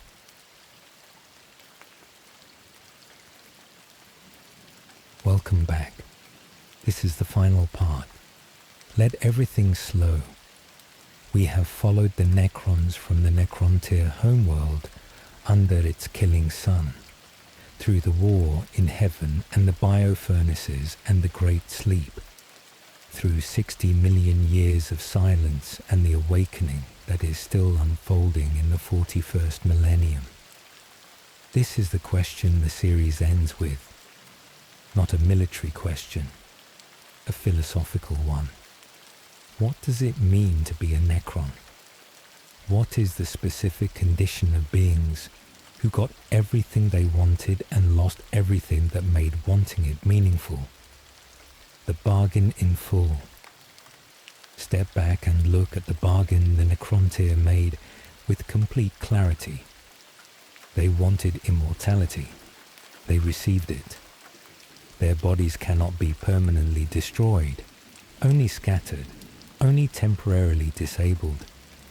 They will exist for as long as the universe exists, in the specific sense that nothing has yet been shown capable of truly ending a Necron's existence in the way that death ends organic life. They wanted victory over the old ones. They achieved it. The old ones are gone, extinct, or effectively so, scattered into the warp and the deep places of the galaxy, where they cannot threaten the Necrontyr's descendants. The war that the Necrontyr had fought and lost as organic beings was won by the Necrons as metal ones. They wanted freedom from the radiation that was killing them. This too was achieved. The Necrons do not suffer from radiation or from disease, or from the specific brevity of organic lives lived under a hostile star. Every stated desire of the Necrontyr was fulfilled. The Citan kept every explicit promise, and the Necrontyr are gone. Not killed, transformed into something that has everything they wanted, except the capacity to want it in the way that made having it meaningful. This is what the bargain actually cost. Not the things listed in the agreement, but the quality of being alive that gives listed things their value. The Necrontyr who wanted immortality wanted it because they were alive and feared ending. The Necrons have immortality and do not fear ending, because the specific quality of being alive that produces fear has been diminished to the point where fear is an intellectual category rather than an emotional reality. They are immortal and they cannot fully enjoy it. They have won and they cannot fully experience winning. They exist and existence is, for most of them, the specific hollow continuation of a state, rather than the specific richness of being in which existence has meaning. What the 41st Millennium Necrons experience. The Necrons who have retained significant personality, the Overlords, the Pharaons, the Cryptex, experience something, not the full spectrum of what the Necrontyr experienced, but fragments of it. Imhotep's contempt for lesser species is emotional in some attenuated sense.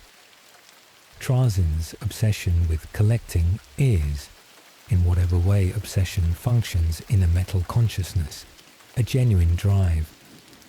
Xeras's frustration at the limits of his research is a real state rather than a calculated output. The common warriors, the Necron warriors that form the bulk of every Dynasty's military force, experience considerably less. They follow orders. They fight with the specific effectiveness of beings whose military programming is intact. even when the person behind the programming has been diminished. They wake from stasis and fight and enter stasis again, and the specific quality of what this sequence of events means to them as subjects of experience rather than objects of description is one of the most sustained ethical questions in the setting. Are the common Necron warriors suffering? Or are they in the specific condition of having very little consciousness left to suffer with, in a state below suffering? The law does not resolve this. The Necrons themselves, the ones with enough consciousness remaining to consider the question, do not discuss it often, because discussing it requires engaging with the specific acknowledgement of what biotransference cost that most Necrons process either with great difficulty or not at all. The flayed ones represent what happens when this processing fails completely.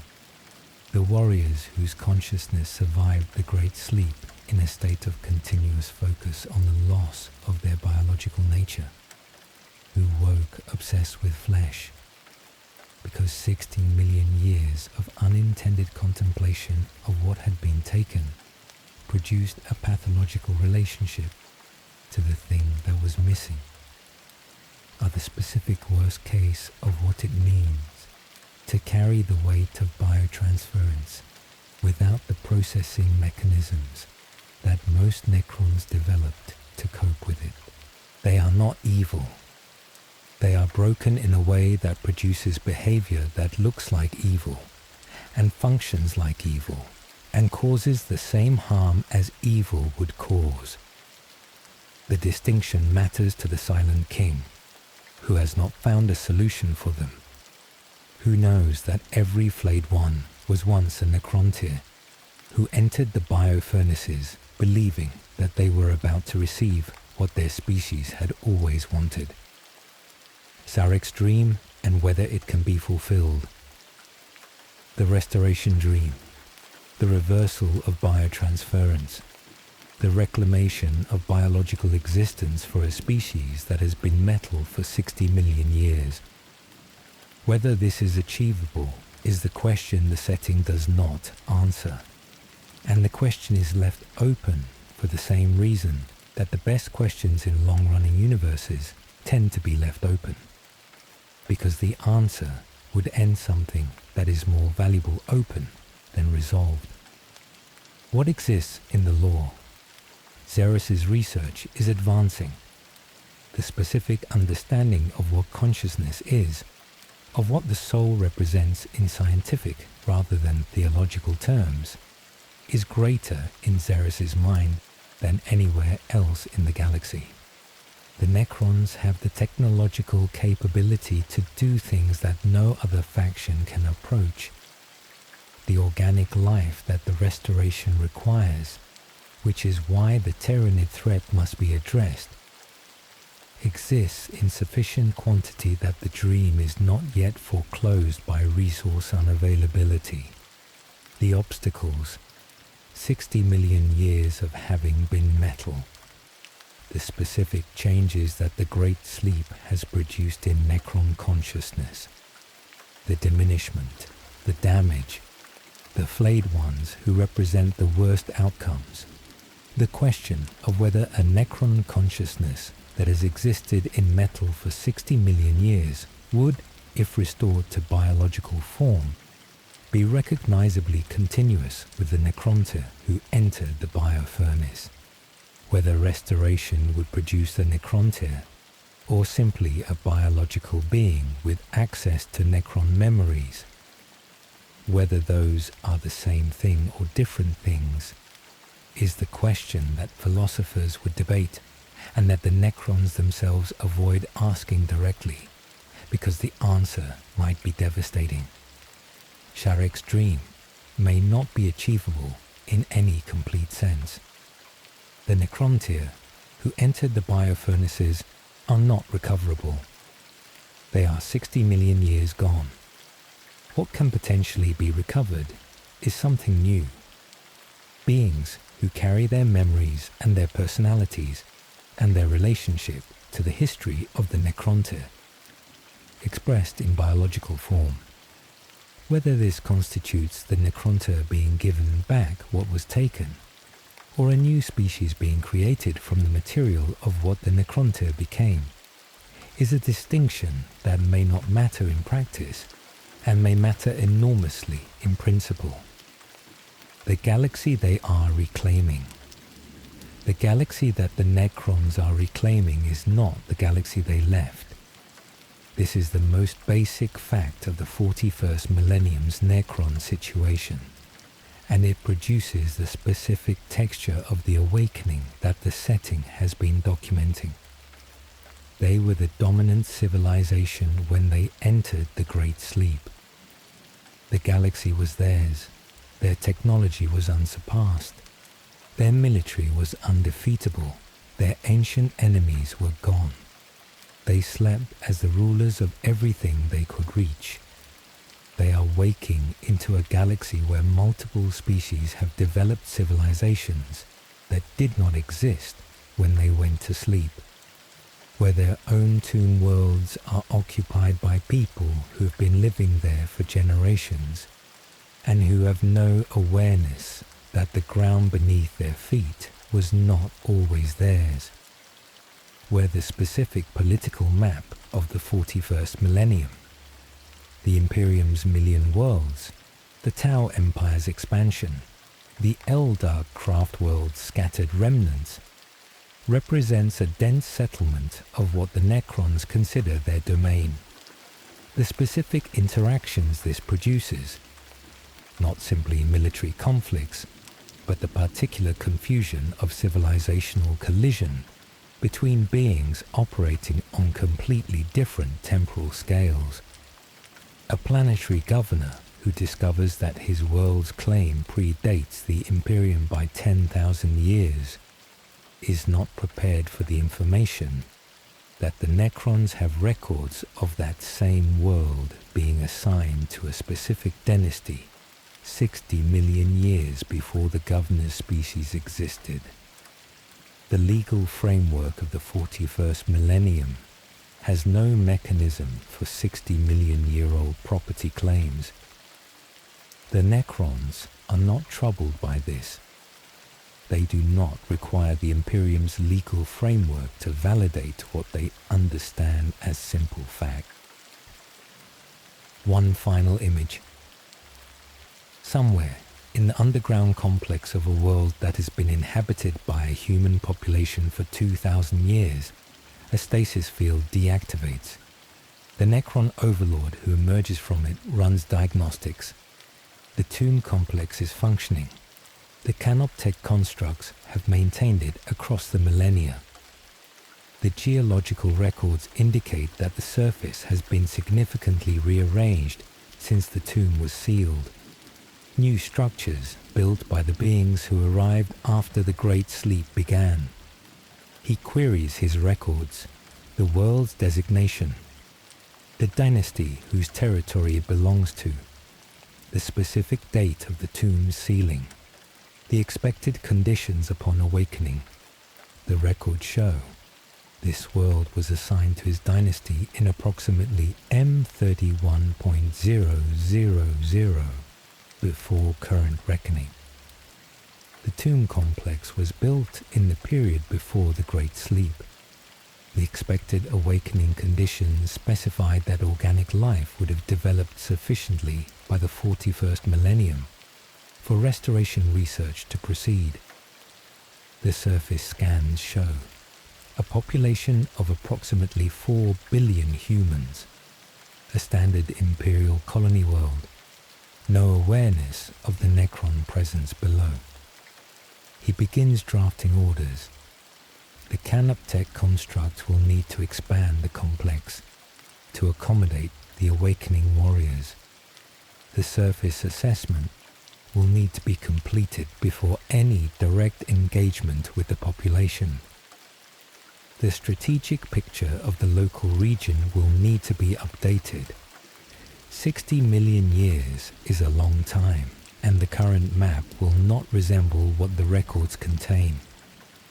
He does all of this with the specific efficiency of a being whose mind has processed the 60 million year discontinuity and emerged from it still functional, still oriented toward the goals that the tomb was built to achieve, still carrying the specific weight of what it means to have been a Necrontyr. Below him, in the deeper stasis chambers, the common warriors wait for their orders. Above him, 4 billion people go about their ordinary lives without knowing that the oldest civilization in the galaxy has just turned its attention to them. This has been the entire Necrons timeline, from the radiation-scarred homeworld of the Necrontyr, through the bargain with the Satan and the war in heaven and the Great Sleep, to the awakening that is still happening in the 41st millennium and the dream that drove it all. Told slowly, over 8 nights, for the dark between waking and wherever you go when the story ends. 60 million years of silence. Then the tomb opens. Good night.